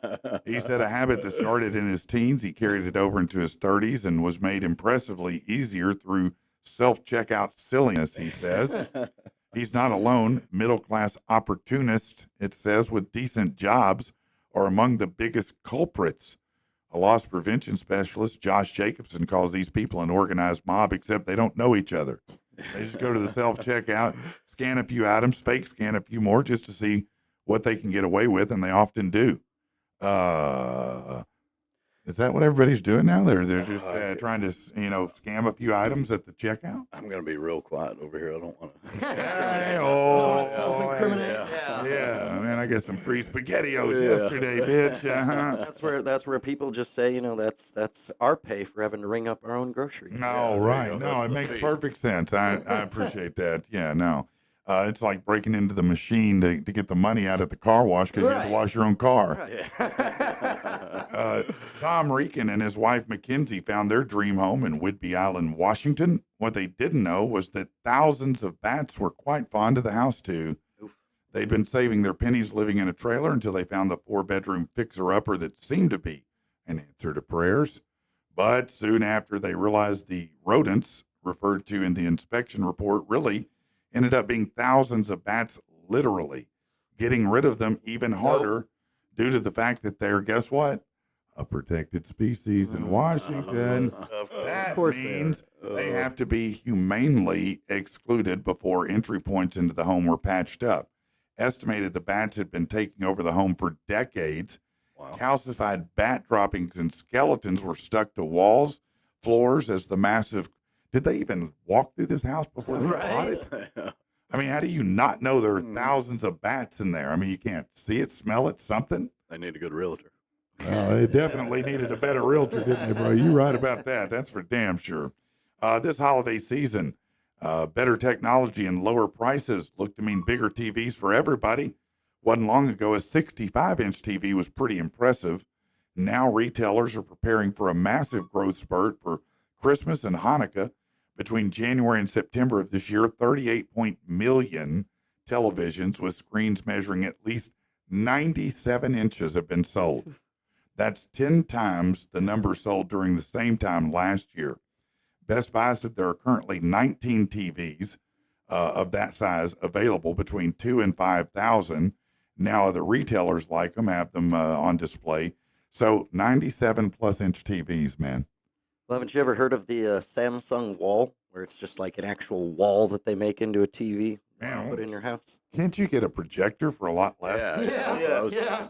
I mean, they make That'd be my these thought great process. high def Yeah. projectors. It seems like that would be a much better investment than dropping $2 to $5 grand. But I'll be honest with you, I've got a 72 inch, I think, TV that I bought, I don't know, 15 years ago. It's a Sharp Aquos, and I paid way too much. I mean, way too much. It was Black Friday. We gone out. We found one that was much less. And right before we were headed home, she goes, "Hey, Laura said, let's stop here real quick." I said, "Okay." Walk in, and there is this TV that I ended up buying. They're playing Avatar, which, you know, the colors on that are spectacular, right? Yeah. Oh, yeah. And so we just sat down and started looking at it going, God, man, that is amazing, because it's OLED. Mm-hmm. And so it's just ridiculously vivid, you know. But it was 3 times the price of the other one. And she's like, "I want this one." And I'm like, "No, I know you do. It's like 3 times the price." She goes, "But I want this one." Took her about a week. Yeah. She got that one. To be honest That with was you. a big TV 15 years ago. Man, it's still a big It's TV. still- Try to yeah. carry that heavy bastard. I mean, now they make them their lightest paper, but this one's still heavy. Yeah, I remember. I'm not telling that story. Never mind. I get myself in trouble. Empty cans of air from Italy's Lake Como are now being sold to tourists for $11 each. Wow. A can of air from Lake Como. And if you buy that, you're a dumbass. Wearing Spaceballs all over. Yeah. Spaceballs. Canned air. Yeah. Yeah. The cans decorated with an image of the lake are available at local shops and restaurants. We wanted to create a reminder people could take home in their suitcase. That's David Abagnale. He's a consultant for the marketing company. Not shocking, he has the same last name as Frank Abagnale. That's the guy from Catch Me If You Can, the scam artist. Uh-huh. Yeah. The souvenirs are targeted to American tourists who are visiting more frequently since George Clooney bought a villa on the lake and made the area more popular. A record 5.5 million visitors came last year. Not everyone's impressed. Locals call it a gimmick. Alessandro Rapanese, the local mayor, admitted the cans would not be the top of his to-buy list, but he said if someone wants to take away a bit of our air, I guess so. Yeah, he also says you're a dumbass if you buy a can of air for $11. With a picture. Yeah, no, at least it's got a picture. Right. I No, mean, it's- who would have thought that I could do the same thing with a plastic bag in my phone? yeah, you can just print your own label. Right. Exactly. Yeah, put it on a Coke can. Nobody will know the difference. Let me get that Ziploc storage bag You in can there. get a you know? can from anywhere, a can of air from anywhere. You can get one from the landfill. Oh, look, Saline County landfill, can of air right here. I tell you what, you make that, you could probably sell an S-ton of them. Really good. Yeah, I'm telling you, that's another $1 million idea. A woman dining at the Chipanique Hotel in Nuevo Leon, Mexico, had a surprising encounter when a black bear wandered onto the restaurant patio, started eating her food, and swatted her in the face. Footage shows the bear leaning over the table. The woman sits frozen while staff try to shoo it away with pipes. She remained calm and uninjured as the bear eventually backed off. The incident occurred after another black bear was seen in the area breaking into a home. They're endangered in Mexico. Yeah, thanks, cartel. Frequently leaving their natural habitats due to food shortages and urban development. Yeah, and a lot of them are recruited into the cartel now, so don't think they're not working. And I mean, a lot of them have jobs that are just illegal. A Texas fugitive gone viral after performing a front flip over a fence while trying to escape police during a high-speed chase on Friday night. Taryn Hadnot. What a great name for someone who got busted. He had not a chance. Right? Was on the run in a stolen SUV leading Dallas PD on a pursuit that was went over 100 miles an hour before they stopped in Fort Worth. And 100 is not even really speeding that much in Fort Worth. Nobody even really knew what was going on. But anyhow, they stopped at Fort Worth. The chase ended shortly after Hadnot's acrobatic fence flip. Officers caught up and detained him, charging him with evading arrest and other things. Convicted bank robber James Johnson arrested Friday for robbing a Regions Bank in Crestview, Florida, while on parole. Good call. Maybe he wanted to go back. Maybe he was institutionalized, right? Let's see. He was arrested on Friday for robbing a Regions Bank in Crestview while on parole. Said Johnson wore a fluorescent vest, a face mask, and a straw hat. Claimed he had a weapon before fleeing. He has a history of bank robberies going back to 95 and has served 327 months. That's 27 years, if you're doing the math, in prison. As a note, Johnson took the name Thunder Eagle Ghost Dancer after his 95 conviction. I'm not sure why. Maybe he's an Indian, but he was arrested at his home in Pensacola. And so Thunder Eagle Ghost Dancer is now awaiting extradition to Okaloosa County. Thunder Eagle Ghost Dancer. That's a spectacular name right there. Well, apparently, Move Swiftly is definitely not it. No, definitely not. All right, couple more here. This is a crazy video from over at TMZ. You know, Elon Musk humanoid robots may have a run for their money. A robot dog walker has taken a robot dog for a stroll in a new video. That's right, it's a robot walking a robot dog. The Jetsons have arrived. All right, for real there. The human-looking android stomps around a dog park in China while guiding a metallic dog on a leash. Unsurprisingly, onlookers stare as the metal man aimlessly guides the robot pup over the grass. Not that it needs grass to do any business unless it's got an oil leak. That's what I was just about to say. Where's the person that's like, hey, excuse me, your dog got some oil on my shoe. Yeah, Can you right. clean up after Yeah. it, please? Is that like an attachment you can get for them? What now? Like an Yeah. attachment? You know, Yeah, for yeah, a yeah. bonus feature, it'll actually. That'd be great, wouldn't it? Yeah. Check out the new features. Okay. The cautionary tale of 42-year-old Tom Bowery may make you think twice about your sugary drink habit. This guy was dubbed Dr. Pepper Man by his friends. That's never good. Dr. Pepper Man. That's not a good sign. Why? Well, he spent about 40 grand on the drink in the last decade. He guzzles about 5 liters a day of Dr. Pepper. 5 liters a day. No. Now, he's a warehouse manager. He estimated his habit sets himself back about $350 a month. Now, despite that worry of the economic impact, he failed to give up. But his waistline, trouble sleeping, terrible dental health eventually proved to be motivation. He said, for a while, my teeth weren't too bad. Then I went to my dentist, said the level of acid erosion was similar to what he'd expect in a 70-year-old. He's 27. He said, I basically got the teeth of a retired person. I also feel really bloated all the time. Well, no shit. 5 liters a day? Man, Dr. Pepper's one of it's, man, if you just drink a cup of Dr. Pepper by itself, you will burp like you've never burped in your life. Can you imagine 5 liters of that? Yeah, that's a crazy habit. That is. Why don't you eat a Mento with it, bitch? Damn. Determined to make a change, he searched for help online.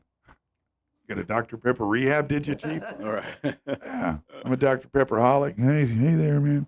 Mr. Bowery said that just 1 2-hour Zoom session was enough to get him to completely quit. Well, it didn't take a lot. Golly. Now he sips pints of water and weak squash, whatever that is, when he's thirsty. Weak squash. What is? Anybody know what weak is? That some kind of British thing? Weak. idea. It's got to be weak squash. Sounds horrible. It sounds like something you'd say. Man, you got weak squash, bitch. What's wrong with you? I don't know what that is, but it's obviously a good time to end this. Falling asleep in your morning shower? We'll wake you up. All right, let's talk about this because everybody loves talking about this subject. Well, first of all, you have an ex, right? Oh, yeah. Yeah. Rich, you probably do. I probably do. Yeah, I have a I'm couple of guessing them. you I think do. so, yeah. Now you're the lucky one. You don't. Yeah. I haven't had an ex for a long time. Yeah. I have an ex. Elon Musk and Grimes, they're exes, right? They have kids also. Elon Musk and Grimes hope to live with all his children and baby mamas together. Oh, what a nightmare. No. Yeah, no, it sounds great, doesn't it? A source says that the ex-owner, who's 53, and Grimes, who's 36, recently went house hunting in Bel Air. They're searching for a home they can share with their 3 kids as well as Musk's other children and their mothers. Now, Musk and Grimes have a 4-year-old son I don't even know how you say his Oh, come name. on, come on. XA12 or some stuff. Got a 3.5-year-old daughter, Exa Dark Sideral, and a son, Techno Mechanicus. I can't believe that's real. Yeah, no, that's can't believe Techno Mechanicus, Exa Dark Sideral, and XAEA12. Thank God those kids are never going to go to public school. Never. That would be some No. great jokes. But Grimes was also looking at a home in Upper Bel Air. Now, she says they're not romantically involved. But aside from his children with Grimes, Musk is a dad to 9 other kids with 2 other women. He and his first ex, Dustyn, welcomed 6 kids. Their first son, Nevada Alexander, he died 10 weeks in 2002. But they also share twins, Vivian, Jenna, and Griffin. They were born in 2004. And triplets, Kai, Saxon, and Damien, who were born in 2006. Musk also has 3 children with Neuralink executive Siobhan Zillis. They quietly welcomed twins in 2021 and confirmed the birth of their 3rd child in June. This guy is making babies everywhere. But, only a billionaire could pull off going, I know I'm not with any of you anymore, but why don't we all live together? Yeah. Right? Yeah, okay. I like Do how it, Elon. I like how the first 6 kids just had like regular ass names. Yeah, fairly normal names. Like Jen and Bob. And Yeah, but then you get to Techno Mechanicus. Yeah. sounds like a transformer. He does sound like a transformer. Techno Mechanicus Musk. That was the first robot that was made by Technomechanic. Yeah, probably is the first of that. All right, so let's talk about this then. Now, at some point, all of us have heard a woman complain that all guys do is think about what? Sex. Football. No, Bigfoot, yeah. no, it's sex. That was the correct answer. I'm sorry. Maybe you're thinking about sex with Bigfoot while watching football. You get those memes all the time from people. You mean with No Nut November and beavers being, that's right. geez. They're illegal to eat there. Sexologist, because that's a job now. And remember that guy needing a job? How about sexologist, Brandon? How would that work out for you? Huh? Sexologist Suzanne Weiss says there's a commonly cited statistic that claims men think about sex every 7 seconds. I've heard that before. Weiss says it's not realistic. She said just simple math shows that would be 8,000 times a day. That's high? So then how often do guys think about, doing a little mattress bounce? Well, Weiss says the only certainty to this question is guys think about it more than women. Hello, Bueller? Bueller? Yeah, for the most part. One study from 2021 found men think about it 18.6 times a day, whereas women 9.9. So about twice as much. They also point out lots of extenuating factors that determine how much a guy is thinking about getting it on. Younger men, listen to this. This is interesting right here. This may be the most interesting part of it. Multiple studies show younger men are having less sex than older generations. So it stands to reason they're thinking about it less too.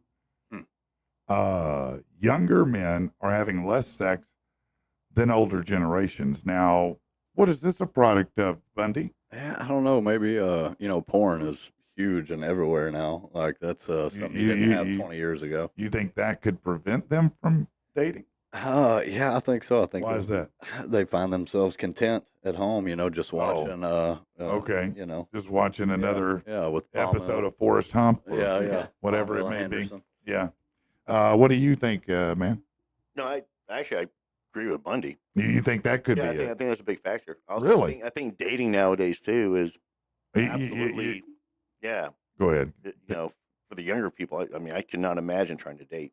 Why is Right. that? What makes it different now to you?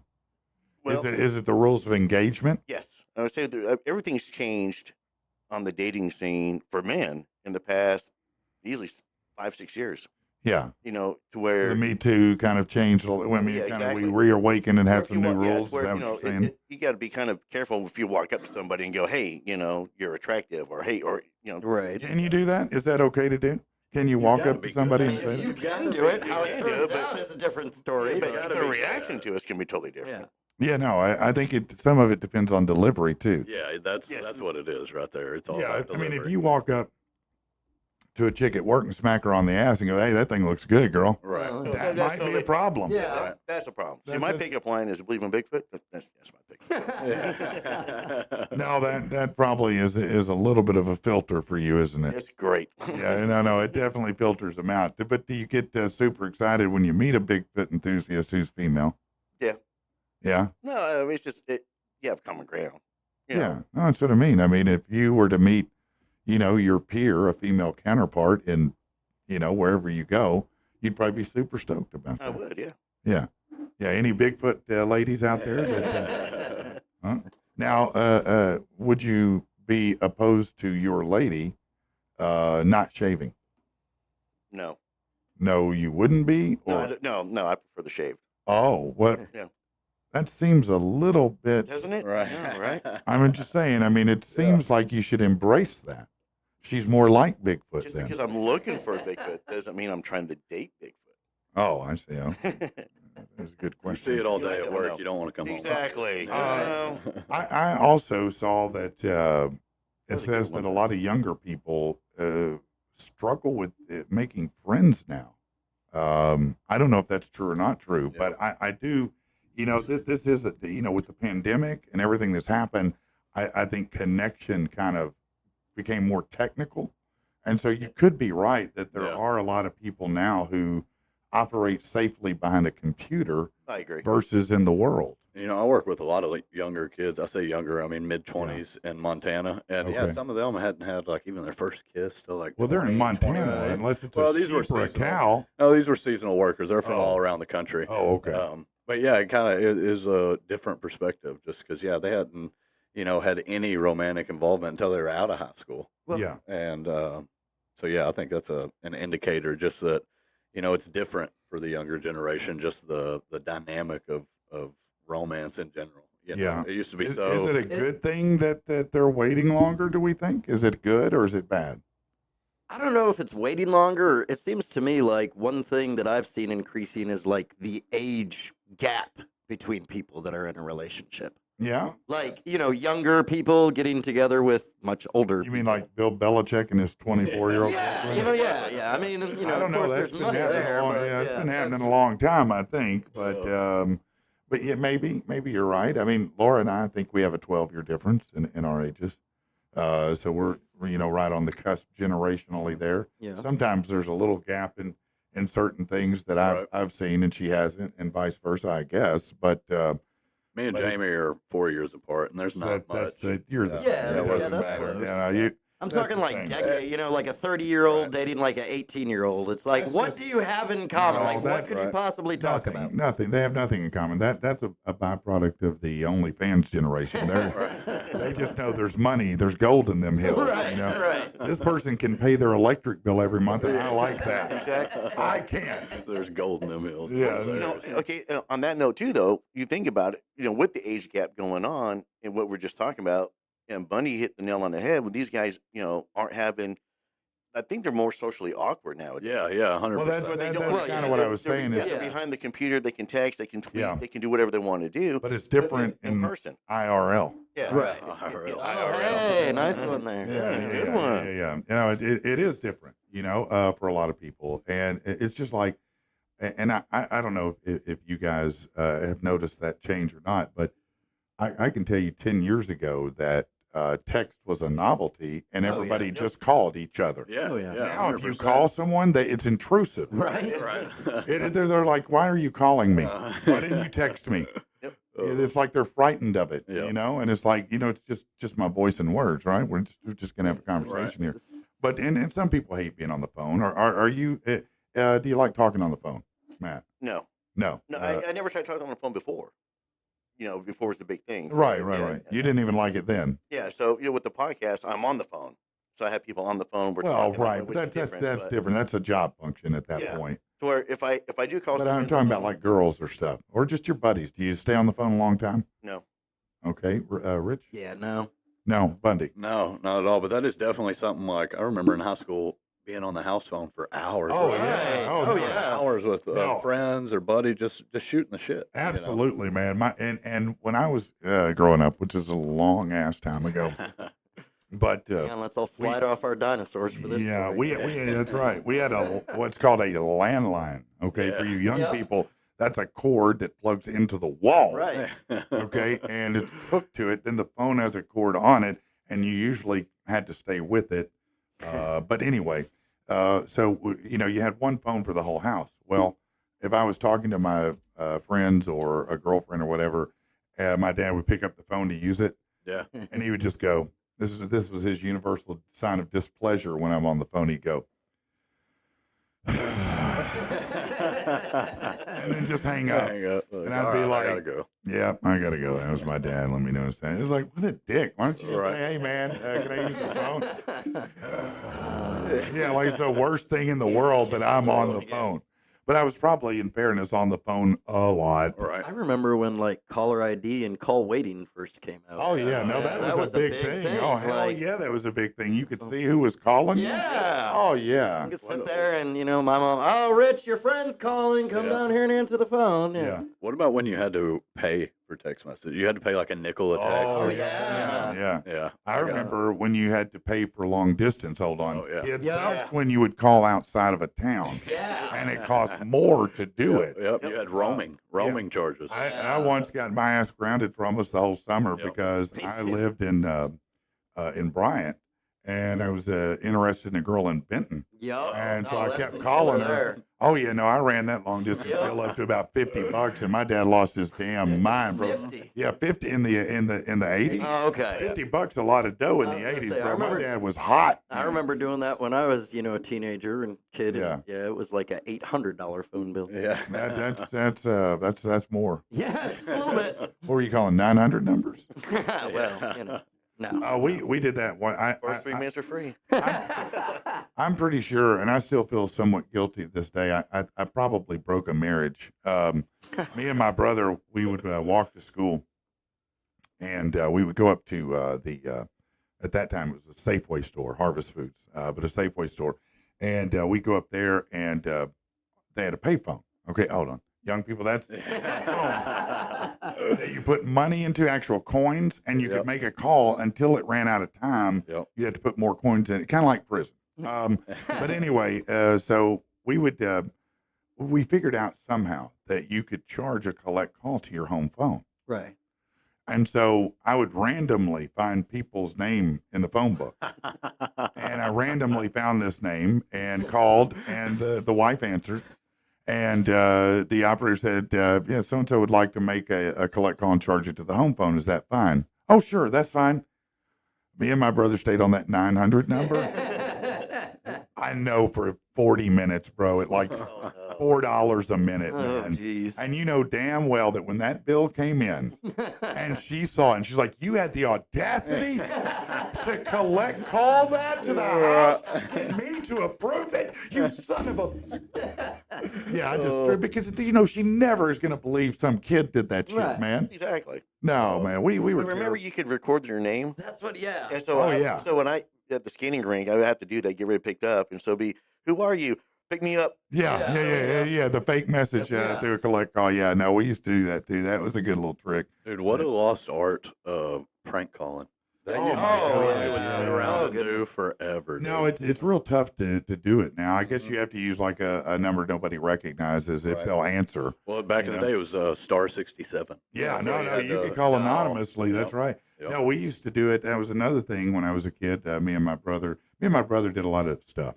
And prank calls was one of our favorite things to do. And I had gone to a place called Radio Shack. Not around anymore. Right. See, kids, that used to. Yeah, that was a store that sold shit you don't need anymore. Right.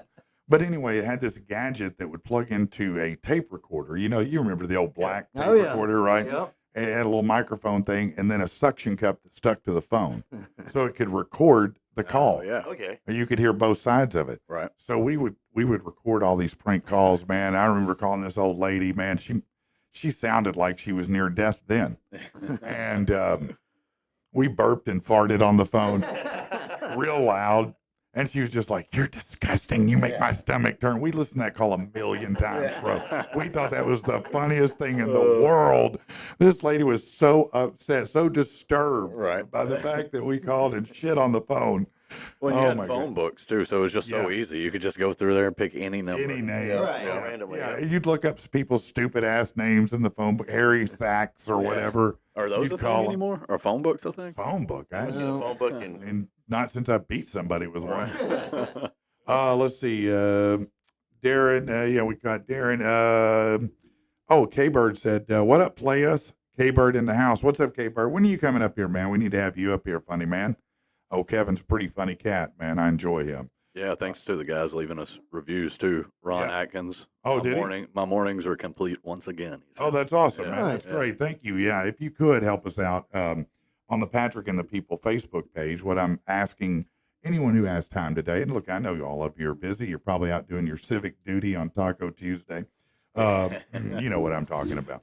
You're probably out there doing that. Maybe you don't have time, but if you find a minute in your day that you could go to the Patrick and the People Facebook page and just give us a review. You know, help us out. It helps get the word out and let people know about us. It's really cool and very thankful if you guys can do that. What are some other things that have dramatically changed since you were a kid? I mean, cell phones, of course, number one. I remember I still have at my parents' house the old cell phone that came in a bag. And you had to Oh, it looked stick like the you were calling an antenna on airstrike. it. Yeah. Yeah. Yeah, you look like you're in Call of Duty. Yeah, I'm going to need a missile here. Yeah. Right. Yeah. so your pagers were. Yeah. Oh, pagers were. I forgot about pagers. Remember pagers? Those were real bad. Yeah. That's Everybody had a code. Yeah. Yeah. You were almost never up to good if you had a pager unless you were in IT. Yeah. Right. Yeah, everybody with a pager was doing something they ain't supposed to. I remember when I wanted a pager, and my parents were like, "No, only drug dealers That's have right. pagers." That's exactly right. Yeah, that was mostly the case, I think. Oh. The plug had two Yeah. pagers, one for the plug. But yeah. Back when weed was such a, Oh my God. horrible thing to Worst thing ever, man. Yeah. You get busted with some weed, man. You were in trouble, man. Yeah, you're going to jail. No, you were definitely in trouble. It was. I think that's why it seems like all of a sudden younger people are starting to drift from weed. They say there's a big drop in the young people. I think Really? because yeah, It's not so rebellious to do. No, because like beer, who cares? Right. Right. You know what I mean? I mean, the beer. Nobody cared about beer when I was a kid. I mean, I think I drank beer once or twice just to see what it tastes like, but I didn't care about that. I remember Weed. Yeah. Whoa. That, Because it was a little illicit. You have to sneak around and get it. You got to find the deal. You felt like you were up to something, and you yeah, were. it was fun. I remember when like hydro weed was the big. Oh, that's what hydroponic. hydroponic. That was what Yeah, you you wanted. had to- That's what you could get. You had Reggie, Yeah. Yeah. Mid, Right. and then Dro, yeah. hydroponic, And that's what yeah. you always wanted. Now there's a million different strains out, and it all makes you feel a Yeah. different way. We didn't have Reggie. We had Mexican dirt weed. Yeah. We had decent weed, and occasionally you get something called skunker Christmas tree. Yeah, yeah. And that was it. That's all you had. Yeah. That was it. And people would always tell of this epic, I got some one hit weed. No, you don't. No, you don't. Stop saying that shit. I've smoked. Nowadays, they got that. Nowadays you can hit it one time and go, oh, Right. put this down, man, a little bit, Really man. die after that one hit. Somebody commented, I think it was Crystal. We were talking yesterday about all the things that Walmart has now. For example, Starter, Reebok, Oh, yeah. Yeah. Snoop Dogg. His line of clothing is at Walmart also. Oh Did yeah. you know that? You can dress like the Snoop, Right. the SNOOP, DOGGYUC. Talking about things that are just different. I think that's like when I was a kid, listening to Snoop Dogg was like, Oh, you no. know what I Oh, mean? yeah, He's in Walmart. I feel like. Oh, things- no. I remember. We had NWA. Yeah, we Yeah. did. Remember? Oh, of course. Yep. Yep. Yeah, I remember. I grew up in that era. Yeah. I remember going to Walmart and buying the Chronic in 1992. And I remember 3 minutes later taking it right back inside and giving it back because at that point in time, Walmart had a policy of no language in their music. Yep. Oh, And right. so it was a edited. completely edited. And Oh, the yeah. first time I heard that, I was like, oh, hell no, I don't want this trash. Yep. No, if I'm not hearing curse words every few, I'm not even listening to Right, this right. mess. But I'll never forget, man, 92 when the Chronic dropped. It did change things, man. That was huge, man. Dr. Dre changed every sound in the world. I mean, everything tried to sound like that for a minute. What the hell is that? Yeah, I'm just trying to Speaking figure of that sound, out. hold too. on. Oh, Where's that? something You hear in it? the shop. Go shut that door over there, would you, Bundy? I don't know Sure what that that is. sound is or where it's coming from. Sounds Hold just on. Like, Could be that. Let's see. No, no, it's definitely from something out there. no. I just messed up your thing there. I screwed it all up, man. Yeah, I don't know what. Hey, you can unplug everything, bro. All right. Hey, that sound's gone, though. You Yeah. did something right. Sounded like a wind Hey, chime appreciate getting that. murdered or Yeah, something. I was trying to. Hold on. Where'd it go? Sounded like this. Jesus. That's that Aztec death whistle. Like I that. really wanted one of those going trick or treating on Halloween. Oh, that would have been Just, great oh, fun, God, just to freak the going kids through them, out. yeah. Oh man, Oh, that'd have man, been that would jumping have been like perfect. crazy, wouldn't he? Yeah, no, that's for real. Hey, by the way, I do want to mention to you if you need heat and air service or work done, and look, you're in the good days right now where it's kind of in between. It's not too cold, not too hot. This is Arkansas. It's going to change real fast. Yep. Don't get caught with your AC or heat not working. You want someone honest. And I'll tell you what, David Lindsay, he's the service manager at Cabot Mechanical. The reason I've used him for a number of years now, the first time I met him, I'd had two people come out. The first one told me I need to replace my air unit. He came out and said, not at all. And it was about $200. And that I was like, wow, man, I really appreciate that. You could have, put me over a barrel on that one. Right. And since then, I've trusted Cabot Mechanical and David for that reason. Check them out if you're looking for heat and air. He'll come out and do a free estimate for you, take a look at it. They service them. Sometimes just servicing your HVAC can make honestly a huge 100%, difference in its performance and save it a long time. And it's not expensive to do. But go to cabotmechanical.com or give them a call at 502-2720. David's good people. He's one of us. You're going to like him. He's got a big old bushy beard. He's good people. Yeah. All right. So other things that changed, when I was a kid, you had regular and unleaded gasoline. I forgot Yeah. about that. Yeah. Regular and unleaded, which is kind of weird. Yeah. Yeah, you had two keys too. One opened the door and One opened the trunk. Right. Yeah. Now you don't have any keys sometimes, Right. Although I did discover, my wife has a very nice Infinity vehicle, Mhm. and so we had it probably for a year before I realized it actually had a key. It's got a key fob and it's a push start, Okay. and then something happened to the battery and I was like, oh, how are we going to get in it? Lo and behold, you pull the alarm part off and there's a key Oh, hidden in it's there. not a physical. Oh, Yeah, okay. and I was like, Wow. I'll be damned. I didn't even know that. Yeah, you never know. Okay, let's do something different, shall we? Okay, so we like our coffee dark and bitter. Doesn't mean we're not a ray of f***ing sunshine. Patrick and the people. Okay, we kind of touched on this a little bit earlier, but I thought this was interesting, and maybe this is part and parcel of why young people aren't getting it in as much. It could also be because they've learned STDs are bad, and there's a lot of them out there. A lot of them out there. I don't know how I made it this far clean and clear, but Carrie just came in and showed us his breastises. Speaking of which, What? Oh, more than a third of Americans feel socially stuck in a rut. 37%, according to new research. The survey had 2,000 adults who traveled with friends, found 39% haven't made a new friend in over a year, and a similar percentage haven't gone to a party in at least 6 months. For many, it's also been at least a year since they've gone to a concert with a friend or been on vacation with them. The survey found while most would describe their existing friendships as fun, and a quarter of them said their social lives feel repetitive. Thinking about the friends they do have, the average person who said they have a best friend would knight 2 of their lucky friends with the title. Let's see. But making time is difficult. The average respondent has only spent enough one-on-one time with their friends 7 times in the last year. When they do something together, those surveyed admit they're bored of regular things like getting drinks, binge watching shows or movies. So what are you doing? if you're Right. bored with that, I mean, what Right. hunting big feet? Yeah. And that's what he's doing. What do you do in your free time that's not binge watching something or going on a trip? What's I mean, announcing commentary, doing wrestling events. okay. That's kind of my Yeah, hobby. no, that is. I mean, you were talking about it being stuck in a rut and everything there, listing there about going to a concert or movies and all that. That all costs money. I'm poor. I'm broke. Yeah, I think that is a big part of it right now. Like too, that for sure. has nothing to do with me being stuck in a rut. It's my wallet being stuck closed because there's no money in it. Look, I know. Look, it's so easy right now to label the youngest generation, whatever their title is, as lazy or not able to launch or things like that. But it's really not fair. And I'll tell you the why of it, just because I have a little historical perspective. When I was 16, literally 16 years old, I moved out of my house. I got kicked out, actually, for the dumbest reason in the world, really, but it doesn't even matter why. But I did. I got kicked out at 16, and I worked full time.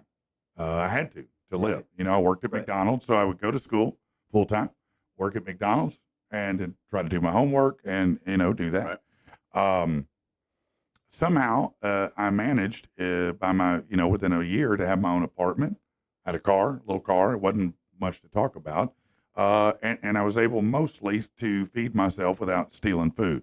I would occasionally drive through the drive-through and tell them they left an order off. Yeah. I was hungry. You know what I mean? Right. But point being is I could work as a bagger at Kroger Right. and have an apartment and a little Right. car and get by. Now, it's not nearly No. like that. I mean, No. if you think you can make $12 an hour, 40 hours a week and survive on your own, that's tough, man. The place very, I mean, that's super very tough. You can find a place to live, but it'll be a dump. No, Yeah, it's not going to be good. Yeah. Maybe you could be in a situation where you have roommates, but that Right. kind of sucks a lot of times Yeah. because A, they may be messy, B, they could be stinky, and Mhm. C, most importantly, if you're a guy, it cramps your sex life. Right. Yeah, there's nothing fun about your buddies being in the other room listening to what's Right. happening. Watching And football. they will. Yeah. Trust me, they'll do it. So One of yeah, the it's 10,000 times that they're thinking about it in a day, Yeah. It's helping them out. it's so much harder, I think, now to do that. When I was a kid, I had a paper route when I was 12, 13 years old Yep. to make extra money. I did yard sales, Yep. did all kinds of stuff. And then, Grass. cut lawns, babysat. Yes, I was a babysitter, a good one, as a matter of fact, regularly used in the neighborhood. No diddy. No diddy. No diddy. But we were always on the hustle, on the grind to make money as kids. Right. Yep. As kids, we were on the hustle and on the grind. That's what we did, Right. And I'm not knocking either of my kids or anyone's kids, but that incentive isn't quite. Now, there's a lot of side hustle online, Right. like Oh, the yeah, You influencer see a stuff, ton. which has been great Right. and great for a lot of people. It's made a lot of people money or rich. But as far as just regular side hustles like that, Yeah, you don't see them. No, you don't see them No. as much anymore. I mean, when's the last kid you knew that came by to mow your lawn or is throwing a newspaper or doing something like that? Remember the good old, lemonade Kool-Aid stands on the side of the Yeah, road? 50 cents for a cup of, but now they I'll want be honest, if I do see it at like a lemonade stand or something like that in the neighborhood, I will stop. Oh, absolutely. Oh, if I saw one, I'd absolutely pull over. Yeah, Yeah, I'll pull over and I'll pull out whatever cash or coins I have. absolutely. If I don't have enough to buy a cup, I'm like, here, just keep the change and drive off. I'll drop a $5 on them in a heartbeat, Right. which probably isn't shit now. They'd be like, Yeah, right. broke dick. Broke dick. Yeah, but you're right though. I mean, it's so hard. It's harder now to make it. Yeah. On, it's where, like Rich said, we're not stuck in a rut. We just financially can't afford to go do these things. Well, and that kind of when you can't, that makes you feel somewhat down, somewhat depressed that you're not in because you're told you should be independent now. Right. You should be completely functional as an adult on your own without the need for help. Right. Right. In theory, but it ain't that way right now. No. And so they catch a bad rap because so many of them stay at home. But I've told now my older son, he's got his own apartment. My younger son stays with us. And I told him, listen, as long as you can stay, you're insane if you go unless you have to. Right. I get it. I get it. But stay as long as you need. Number one, we do enjoy them, but number two is it's challenging. You know, don't put yourself in the bind until you're finished with Yes. barber school Right. and you've got an established barber thing going and you got some money happening. You know, then you can launch out. That's what I mean. I remember being a kid and like 18 was, that's what I got. 18, you're going to move out. You're going to start your life. You're going to, I would say easily by now, I would encourage my son, because I'm a dad. Yeah. He's 6. I would encourage him to stay home until he's at least 25, 30. Yeah, And I mean, just- stay home as long as you want. I don't give a damn if you ever leave, honestly. Right. You just Absolutely. need to be on the other But- side of the house from time to time because me and mom are. It's still go time around here. You know what I mean? I don't want to scar you, but and that's probably why they try to escape at some point. They're like, I can't risk hearing that. Did you ever catch your parents or walk in or hear them or anything when you were a kid? Unfortunately. Yeah. Oh, man. Yeah, me too, man. Let me tell you what's the worst. I'll tell you what the worst is. The worst is when your room is next to your parents. And this house was like, I don't know, 1,100 square feet. And the problem was that they had a waterbed, a king-size waterbed. Oh, man. And it was the old kind. You know, it's not the baffles, the tubes. It's the kind that sounds like water. You hear it sloshing around. You're hearing those water You waves. start hearing the waves in a rhythm. Yeah. It's like, oh no, man, come on, man. That's You know? another thing you don't see anymore, waterbeds. No, Yeah. because they're a bad idea. Right. Whoever combined that was an idiot. First of all, they're never the right temperature. Either you're sweating to death or you're freezing. Second of all, they spring leaks. Yeah. And you sleep terrible on them. I mean, Third of all, you're sleeping all night yeah, like that's this, right. you It's know? like sleeping in a boat. If you like sleeping in a rowboat, get yourself a waterbed. Yeah, no, I damn sure wouldn't want one of those anymore. You know, but they were huge I have in one. the 70s. Oh, they were 80s. popular. Yeah, no, everybody had yeah. that giant square lumber bed Yep. is what it was. Had a little plywood bottom in it, and then it's like a pool, Fill basically. it up with a hose. Yeah. Yep. Yeah. No. And if I told you how many times we moved that to different houses, because that was probably my dad's prized possession. He used to bring people when they'd come to the house and go, look at this waterbed. Because they had the bookcase headboard with a light in it. Right. He thought that shit was cool, man. Had the couch with the wagon wheels on it and all the wood all over it, man. You've probably seen those, yeah. He had the tables that opened up, the end tables on the end that opened, the doors opened on them. I Yeah, remember that? Yeah. Wow.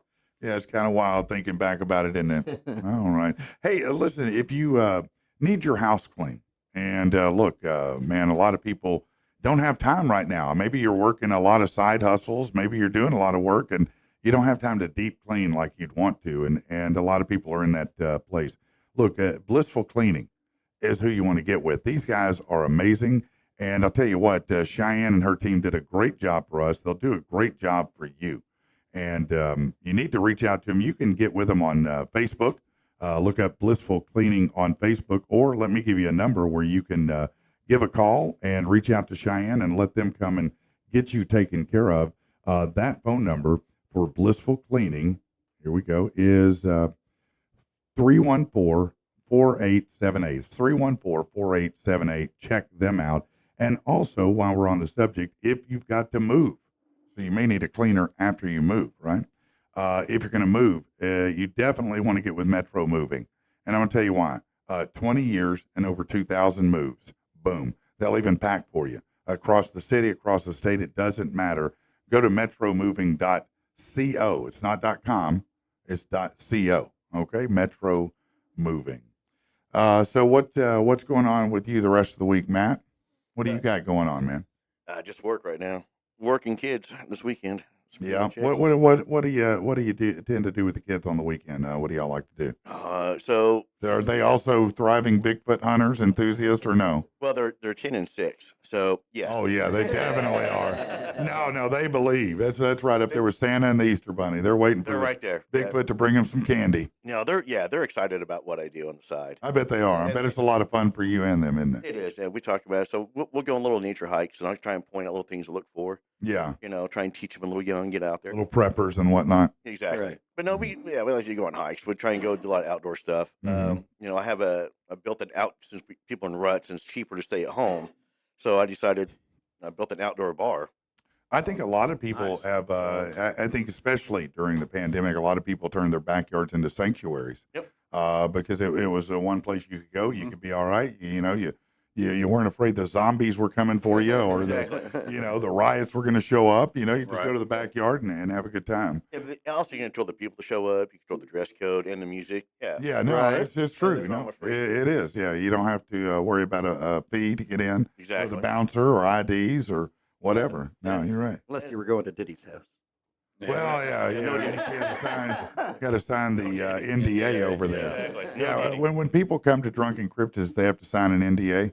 No. No, that's good to know. That's good to know. No, there's no. I wasn't going Maybe to you come, but now I might. How about you, Rich? What do you got going the rest of the week, man? Well, just relaxing. Let's see. I know we're going to talk about it more on Thursday, but Sunday coming up, I'm going to be doing some commentary play-by-play for a thing called the Cabot Turkey Bowl. It's a football game, apparently. Yeah, it's a big event that happens every year. I think it Yeah. raises money for a cause, doesn't it?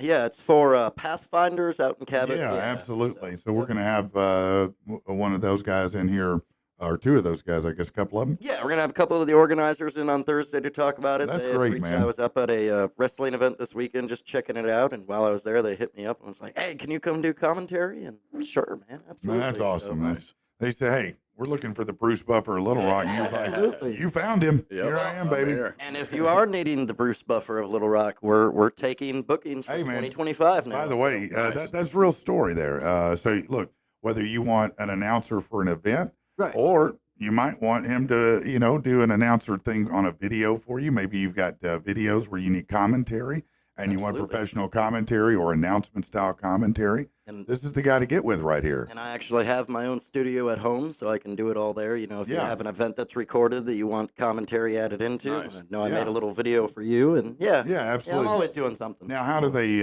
find Rich Rockwell, man? Well, you can go on to Facebook. It's facebook.com/RichOneFall. Rich One Fall. Right. 'Cause Yeah. that's the key to the announcement. ONE Fall, right? Just the number one actually. Oh, in the this number case. one. But yeah. Yep. just Okay, Rich yes, One they Fall. know then. Or One Fall, one with the number one, yeah. Or you can email me at madhawk MADHAWK VO@gmail.com. Stands for voice. No one's going to remember that. Yeah, I man. know, right. I know. You were better off on the Rich Rich One One Fall. That's the place to hit me up. Yeah, There you Rich go. One Fall on Facebook with the number one. How about you, Bundy? What do you got going on? Oh man, I'm doing some work here in the city over off Reservoir. There's that neighborhood that got hit by the tornado like a year and a half ago yeah, or of course, so. yeah. So rewiring some quadplexes over there. And Are you? yeah. So you're staying pretty busy, aren't you? Oh yeah, staying busy. Have you seen? Because it seems like to me, I've seen anecdotally that some of the home building has moved back up again. I'm seeing a little more of it. Definitely, man. There's building going on everywhere here in Little Rock and in Conway. They're throwing Yeah. up houses and commercial buildings everywhere. That's good, though. I mean, it really is good because hopefully it opens up more inventory and Right. makes it helpful. I'll tell you that, home prices have been coming down over the last month, and a lot of people, may not know that if you're not shopping, but I've seen it quite a bit. I've seen a lot of home prices coming down because when they start adding the new homes into the market, it opens up that inventory and makes it a little bit more competitive for everybody. Right. So it's a good thing. Can I ask you a question on the realtor side of things? Yeah, man, Real go quick. ahead. Yeah, Sure, of because course. just as somebody like in my case, Okay. my rent is about $1,000 a month. Yeah. So I'm figuring that's almost a mortgage payment at this point. So I'm kind of starting the process of, hey, do I want to look for a house? You know what? But it's all just so overwhelming. I don't even know where to start. It is overwhelming, to be honest with you, especially if you've never done it before. The first thing I would tell anybody is if you're not familiar with your own credit, and I'm sure you are, but if you're not, Credit Karma is a free app. It'll tell you, give you updates real time. Also, it allows you to dispute something you disagree with. It will give you suggestions on things to do to improve your credit, what's hurting it the most. So it gives you an actual roadmap. Also, what happens is as you improve your credit, Credit Karma will go, hey, you now qualify for this credit card. While you may not think it's a good idea to have a credit card, it is not a debit card. An actual. Now it could be a secured credit card that you secure with money, but a credit card. But you don't want to get a credit card and then to go use it. It's a weird little game you play with credit What they want is to see that you have access to money, but you don't use it. Right. Okay. Okay, so if you have a credit card that has a $500 balance, what you want to do is keep a balance of under 100 and just make the payments on it. Now, Right. that may seem counterintuitive because you're Right. like, well, I'm paying some interest. It's not enough to whine about, number Right. one. But number two, what it does is it shows you didn't use all the money, you used a little of the money, Right. and you're making timely payments on it. You had some That- self-control. That is a big thing that will help anybody. Even if it's a secured card and you can put $500 up and get a $500 card, it may seem dumb, but it's going to help you with that. Now, after that, the next thing, once you kind of get to 580 or better, the next thing to do So is that's the magic numbers. 580 is where the door opens, Okay. and then I used to hear you'd have 720. no, you're right. You're absolutely right. No, 580 or better. 580 is where the door opens. Obviously, the better your credit, the better you get. Right. You know, I mean, there's no secret about it. That's how the world works. But once you reach this credit score, then it's time to talk to a lender and find out what you qualify for, because depending on your income, depending on where you live, depending on several different factors, you could qualify for a lot of different programs. For example, Little Rock, the city, has up to $15,000 in grants. They'll provide a first-time home buyer for down payment and closing costs. Wow. Oh, okay. Yeah, did you know that? I did not. That's awesome. A grant. That is a grant. That means That's it's not a money freebie. you have to pay back. No, it's a Right. freebie. It's a give me from the city. Now, it is in certain areas that they're trying to, where renovations are happening and they want to do that. But there's a lot of good places. There's also something called a rural development loan. Mhm. A rural development loan, as the name might imply, is in the county as opposed to the city. And those are loans designed to grow the rural area. And as a result of that, no down payment. Zero down payment on an RD. Same as a VA, no down payment on a VA loan. Okay. Okay. Now, closing costs, you have down payment, you have closing costs. So you have to look at both of them. Sometimes you can get those things like closing costs paid by the seller. Not all the time. Right. Don't think you're just going to walk up and tell everybody how it's going to be. This is what I'm going to do. It don't work like that, okay? People are fickle. They're interesting. They're weird. Sometimes they say no for weird reasons. You got But to finesse them a little bit. yeah, sometimes, yeah. Sometimes they just don't care, Sometimes you can't do it. Look, sometimes, and that's what people don't understand. Everybody thinks that you go into the housing market, everybody's going to make $1 million when they're selling their house, and it couldn't be further from the truth. Sometimes people do make good money. Okay. Sometimes they've been there, 5-10 years. They built up equity, and they make a lick. Okay, but they've also paid in a lick over 5 or 10 years, right? But a lot of times you find that people, maybe they bought a house 2-3 years ago. It was a starter home. Now their family's grown. They need a bigger home. Right. Well, they don't have $30,000-$40,000 in equity when they sell that house. They may have very little wiggle room at all. They're just trying to break out of it. Right. You need a house to break in. They need one to break out, and they can't pay all those costs for you. So there are a lot of factors involved. But once you get a lender and the lender says, okay, here's what we can do, then you can go shopping, and that some people find that very fun. Some people find it stressful. I try to make it a lot of fun, we try to have a good time with it. But that's kind of how it works. Okay. I mean, If I that- if appreciate that- it. if that helps. That's great information. Yeah. I mean, because there's just so much out there, and I've heard about all the different plans, and I end up turning it off because I'm like, you know what? Just forget it. I'll rent. It's Right. It is, and I think a lot of people do. Unfortunately, you think, well, I'm going to pay the same, because you've heard this on things before. Well, same amount, you're paying the same amount to rent as own. You're not. No, it's more expensive to own. I'm not going to lie to you. Really? Your payment, your payment's going to be more, Okay. and then your costs are going to be more, because guess what? The landlord ain't coming Yours. to Yeah. fix the broken Right. dishwasher Right. anymore. It's you. You're the landlord now. Now you can get something called, here's another thing a lot of people don't know about. Let's say you're going to buy a home, and even though the home looks good, the inspection's great and all that, you're still just, you're anxious about cost. Mm-hmm. You can get a home warranty. And a home warranty for 12 months covers most of the things in the house that could go wrong with a deductible. So there's a lot of things out there. There's a lot of programs that will, for first-time home buyers, can pay your down payment and closing costs. Not everybody. I'm going to be honest with you. If you have a 580 and, You've been at your job for a year, you're not going to get that deal. Right. Right. I'm gonna be honest, you're not going to get that deal. But if you've been on your job a little bit, you've got pretty decent credit, you might, and you're a first time buyer, you may qualify for that. But there are a lot of different kinds of programs, and that's what people don't understand. It's not one size fits all. Matter of fact, here's something, if there were one bit of information I could get to everybody, it's this. Yeah. You don't need 20% down to buy a house. Right. Okay. Most people pay 3.5%. That's the normal number. So on $100,000, what's 3.5%? $3,500. $3,500 on 200,000. That's $7,000. Okay, so that's normally 3.5% is what you pay. Now there are circumstances where I've got a client that is putting 20% down. That's what they're doing. It's the type of loan they have. Right. They have a conventional loan. A conventional loan says I can buy a fixer upper. And FHA says, you ain't buying no fixer upper because the government's backing this loan, and they're not going to back a loan that might not be a suitable home for you to live in today.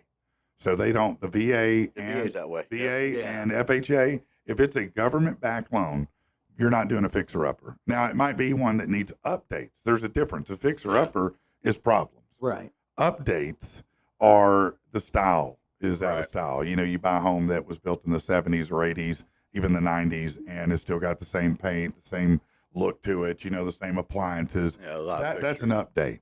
That's not a fixer upper. A fixer upper has problems. Right. You got Like bats. floor bats, thousands of bats. That's a move. That's not even a fixer upper. I'm out of there on that. That's a set on fire. Yeah, no, that's a done deal. All right, enough about that. Let's. Falling asleep in your morning shower? We'll wake you up. Robert Lang said, hey, I'd love to come join you on the show one day. Well, why don't you? Here we are, 1021 Hemlock in North Little Rock. Pop on by. Yeah, come on. Come on in, have a seat. Sit down, talk to us. Bring donuts. Yeah. It's never a bad idea. I mean, Don't bring just the glazed, yeah. or you're not coming in. Yeah. The ticket requires chocolate covered. There we go. Just know that. You can mix them, but don't come in without the chocolate because we don't want it. Don't tell me you got donut holes. That's great. Are they chocolate? If they're not, I don't care. All right. If I'm going to violate myself, I went to the doctor yesterday for my checkup. I have to go every once in a while, and I'd gained 2 pounds. And I was like, damn it. And she said, are you going to be one of those people obsessed with your weight now? I said, look at me. Do I look obsessed with my weight? No, I'm not. But I am trying not to be a fat ass if I can avoid it, because I'll tell you that losing weight changed my whole health scheme. Everything in my life, Sure. when I lost all that weight, over, I guess about 12, 13 months, I lost about 90 or 100 pounds, roughly, and everything changed for me. I'm sure. Yeah, everything. Plus you gain some, never mind. Mike said, I've seen him eat a dozen in less than 5 minutes. No, that's true, Mike, and that's why I was a fat ass. Amanda said, good morning, guys. What's up, Amanda? Amanda, she's now Demanda.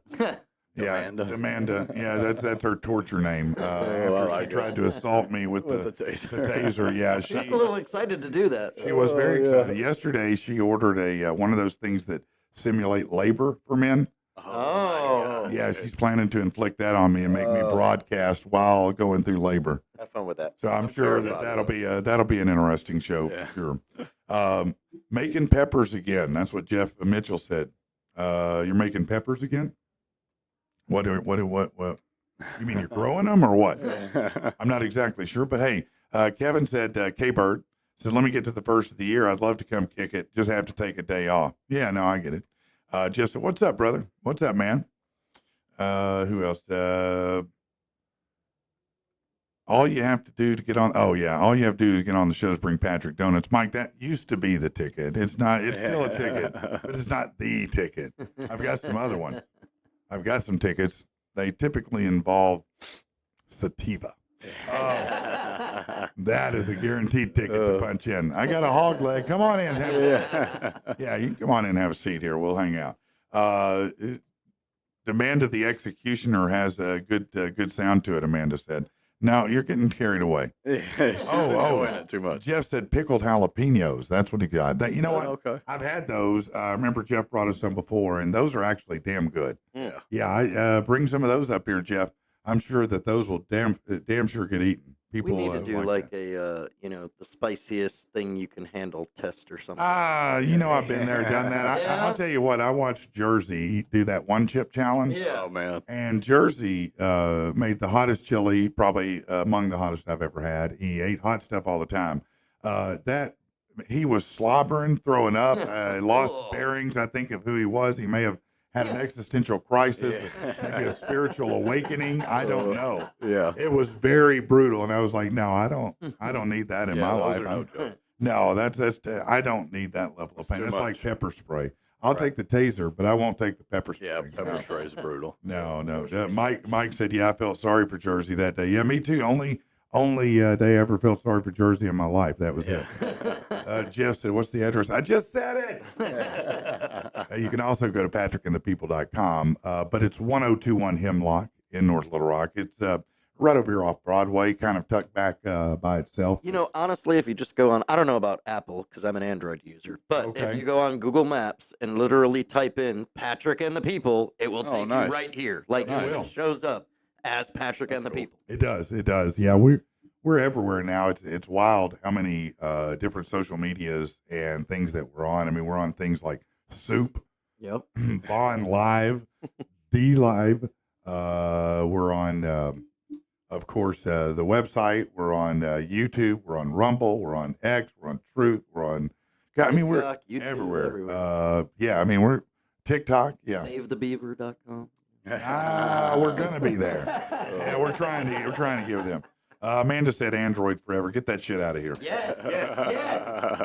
Shit out These are of the here. droids you're looking for. No, they're not. I'm not a tech head. I don't need to try to program something. I just want to answer it and send a text. So that's why I'm Apple. Speaking of Jersey, have you talked to him? How's he doing? Man, he's doing all right, I guess. Yeah, I know. Yeah, I he know he's having some retired. health problems. He was. He was having some health challenges, and he retired. Him and Linda, I think, have been doing some traveling and having a good time. Good So for him. I'm hopeful that he's enjoying travels and things like that. Latasha said maybe we should bring a tarantula in and make Patrick hold it. I would do that. Tarantulas are pretty docile. Yeah. Spiders used to be the thing that would give me, but I had to make peace with them. So typically, unless I'm in a confined space and it's coming at me, and then that point, I might kill myself trying to get away from it, to be honest. Yeah. No fear factor tactics for you, sit in a cage full of tarantulas that or used to something? be. I could do everything on fear factor except some of the things they have to eat. Yeah. That's the part that I my stomach won't handle. Yeah. No, I'm saying. You want me to eat a horse penis? I'm gonna be like, I'm not. Fear is a factor. I can't do it. I'm sorry, man. I'm not doing it. I'm not putting. No, that's Keep not. your 50 grand. I'm good. No, you can give me the menu before we go. Right. Because I might could eat some bugs or some stuff like that. Yeah, for sure. But there's some of those things that have a smell or a texture that's, Chihuahua or something. That Chihuahua is not nearly as bad as horse penis. And that's the one when I saw Fear Factor, I went, no, that'll beat me. That's too much. Horse penis beats me every time. I'm out on that. Okay, yeah, for God's sake. Listen, what else you got to do in the morning? All right. We probably need to do this before we wrap it up for the day. You know what it is. Hey, start playing. Thank you.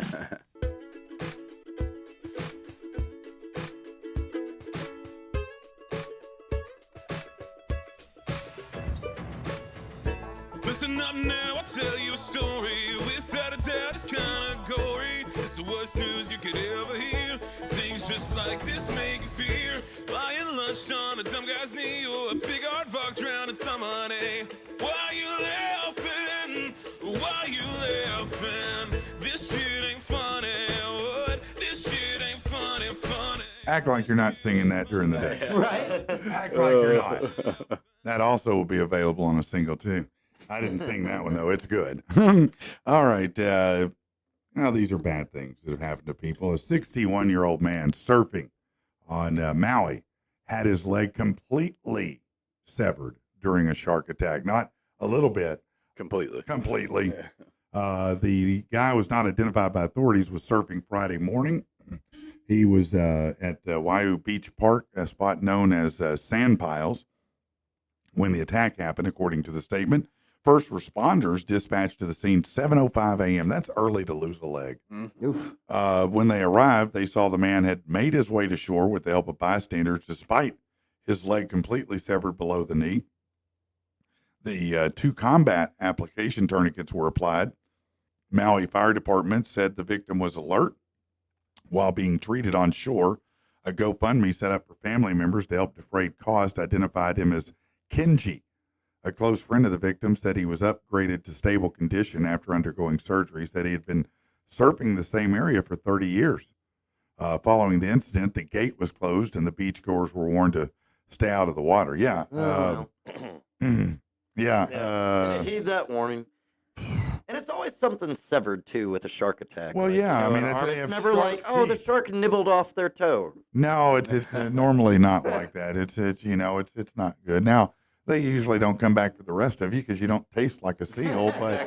But by that point, my Damage has leg's been gone. Thanks, guys. Right. No, that's a horrible fear. Sharks. That's For sure. yeah. No, I'm that's a yeah. I don't understand the Yeah, people who stay jump away off from the cruise ships. Right. I'm like, Oh God. you Not know what's in there. hope you get sucked under and go through the propeller because what you don't realize is cruise ships. Look, they throw food off all the time. Mhm. Okay, these cruise ships run routes.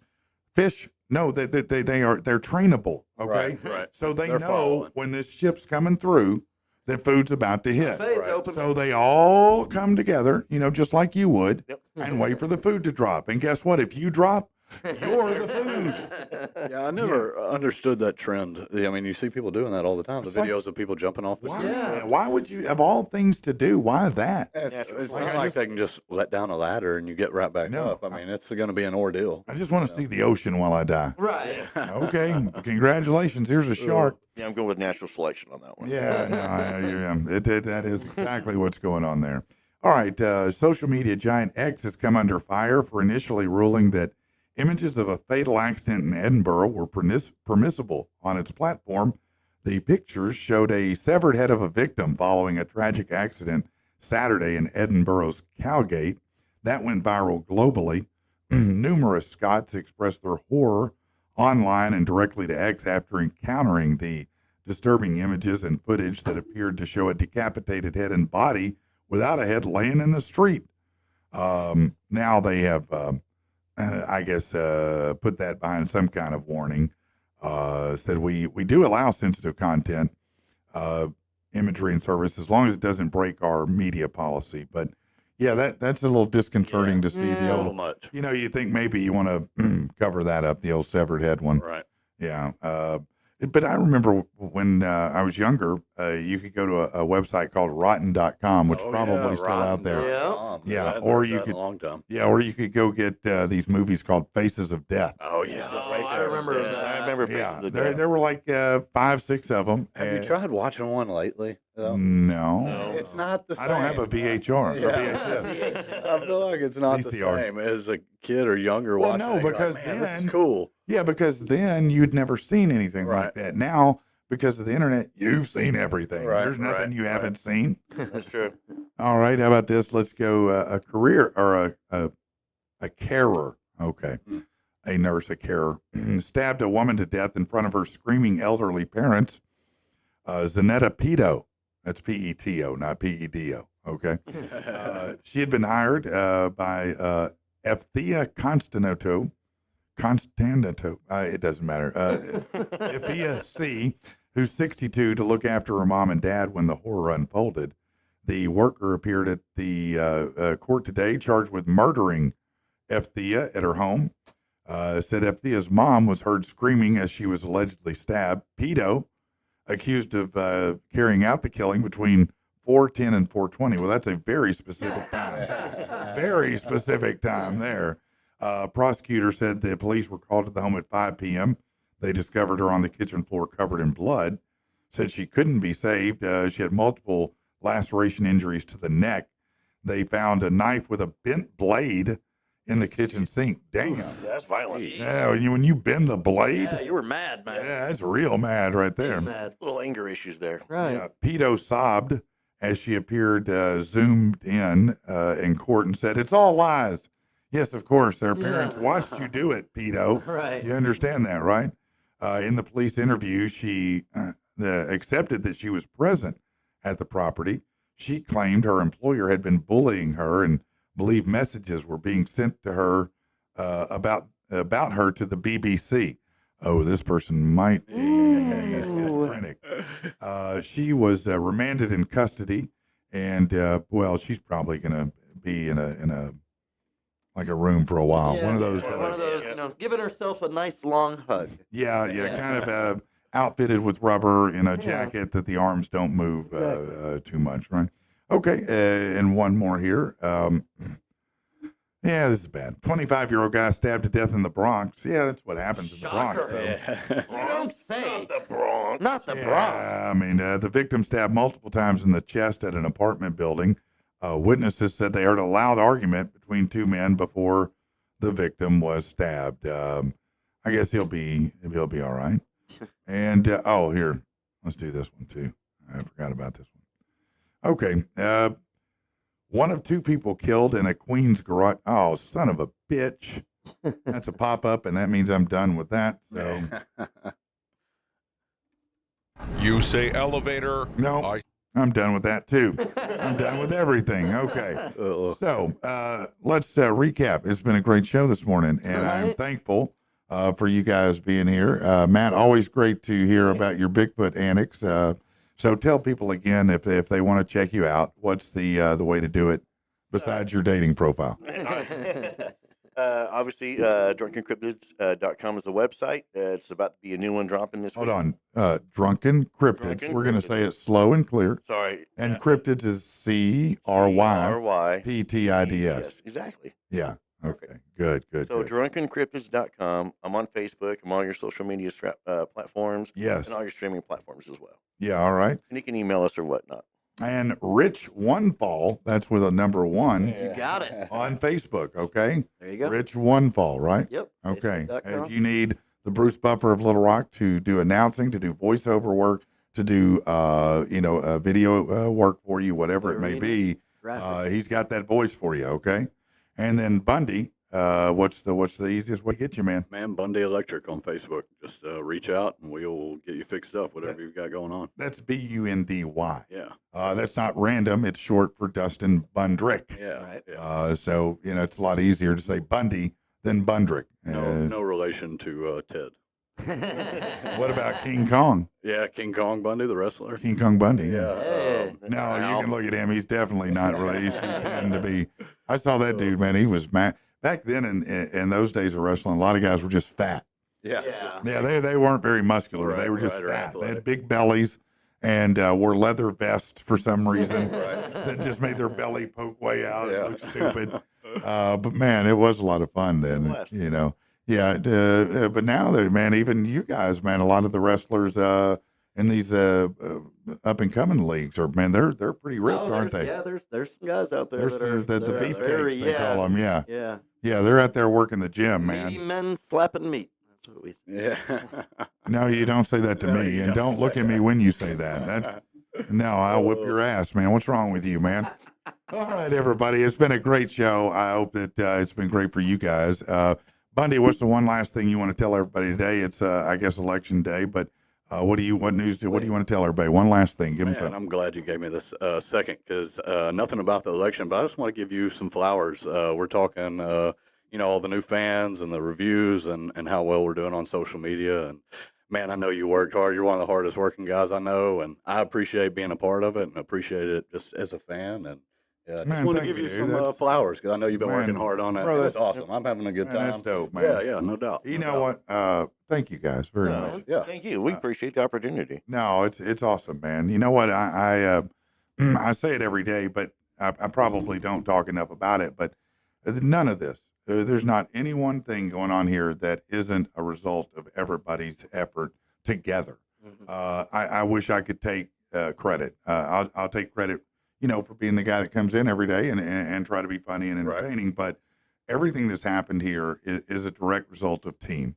It's not me. It's everybody, and it is awesome to see that all of it's coming together. You know, when we started posting up these videos over the past few days, and I thought they would do pretty good. You know, but we're into the thousands and thousands and thousands now, and not just in one place, but on Multiple, Facebook, on YouTube, on TikTok, on Instagram. It's just been amazing, and the people that we're bringing in already. I mean, it's I think this might be week 4, and by the end of the week, we're going to have John Reap and Sean Michelle in the studio here, hanging out with us. I mean, within a month. I mean, that's crazy, man. You know, Great for me and to meet Dark from day one. That one. oh they yeah, came no, into we've the had studio, man. yes, amazing bands coming in. We're out to some big bands that you know, and working with them. But yeah, it is awesome to see the support that everybody is showing us, and we couldn't be more appreciative, more thankful. We just want to be that oasis of fun away from everything else in the world. That's the goal, you know, because you get enough shit out there. I mean, honestly, everywhere you turn, it seems like someone's telling you something that sucks. Right. You know, and so if you can get yourself, you know, 2 or 3 hours in the morning and get away from that and kind of forget all the bullshit and just have a good time, I think it's awesome. And so I'll give you guys flowers because you guys are what's making this work. It's everybody that's sharing it, that's spreading the word, that's doing all that. And, you know, now we're starting to get viewers, thanks all over the country. We had some via military and former listeners who have moved, but now because of, you know, like the impersonators we've got, their listeners are from different parts of the country. They're coming in now. We're starting to see a lot more of that. We're starting, you know, I saw Gunner, who him and Brandon, amazing forces. Brandon does our camera work and does a lot of behind the scenes stuff during the show, which is amazing. He does a great job. Shout out to those guys. Yeah, very good. And Gunner, he's my architect. He's the G-Force. He's the man behind all the tech stuff. And the guy is, I'm not even kidding you, he's a freaking guru, okay? His instincts in tech are better than anyone I've ever met. I mean, he's just really that kind of cat, and he's not even 30. You know, but yeah, no, he is, and he's amazing at it. But it's because of that, and you know, everybody like that is happening. So kudos to all of you, and kudos to all these folks who are helping us make it happen. And just share the word. And again, if you can, if you have time today, I know you're busy. I know you're probably going out to do your civic duty. You got work, you got family, you got all that. But if you get just a couple minutes, and you could go by Patrick and the People on Facebook and just put in a little review if you like the show. If you don't stop. Just keep voting, keep working, keep doing whatever. But if you like the show, run by Patrick and the People on Facebook and just give us a little review and help us out there if you would. Really, if you don't like the show, what's wrong with you? Like, there's not something to like. I do agree with you. I'm going to be honest with you. If you don't like the show, there probably is something wrong with you. We got to go, and we'll see you next time, all right? Later. Later.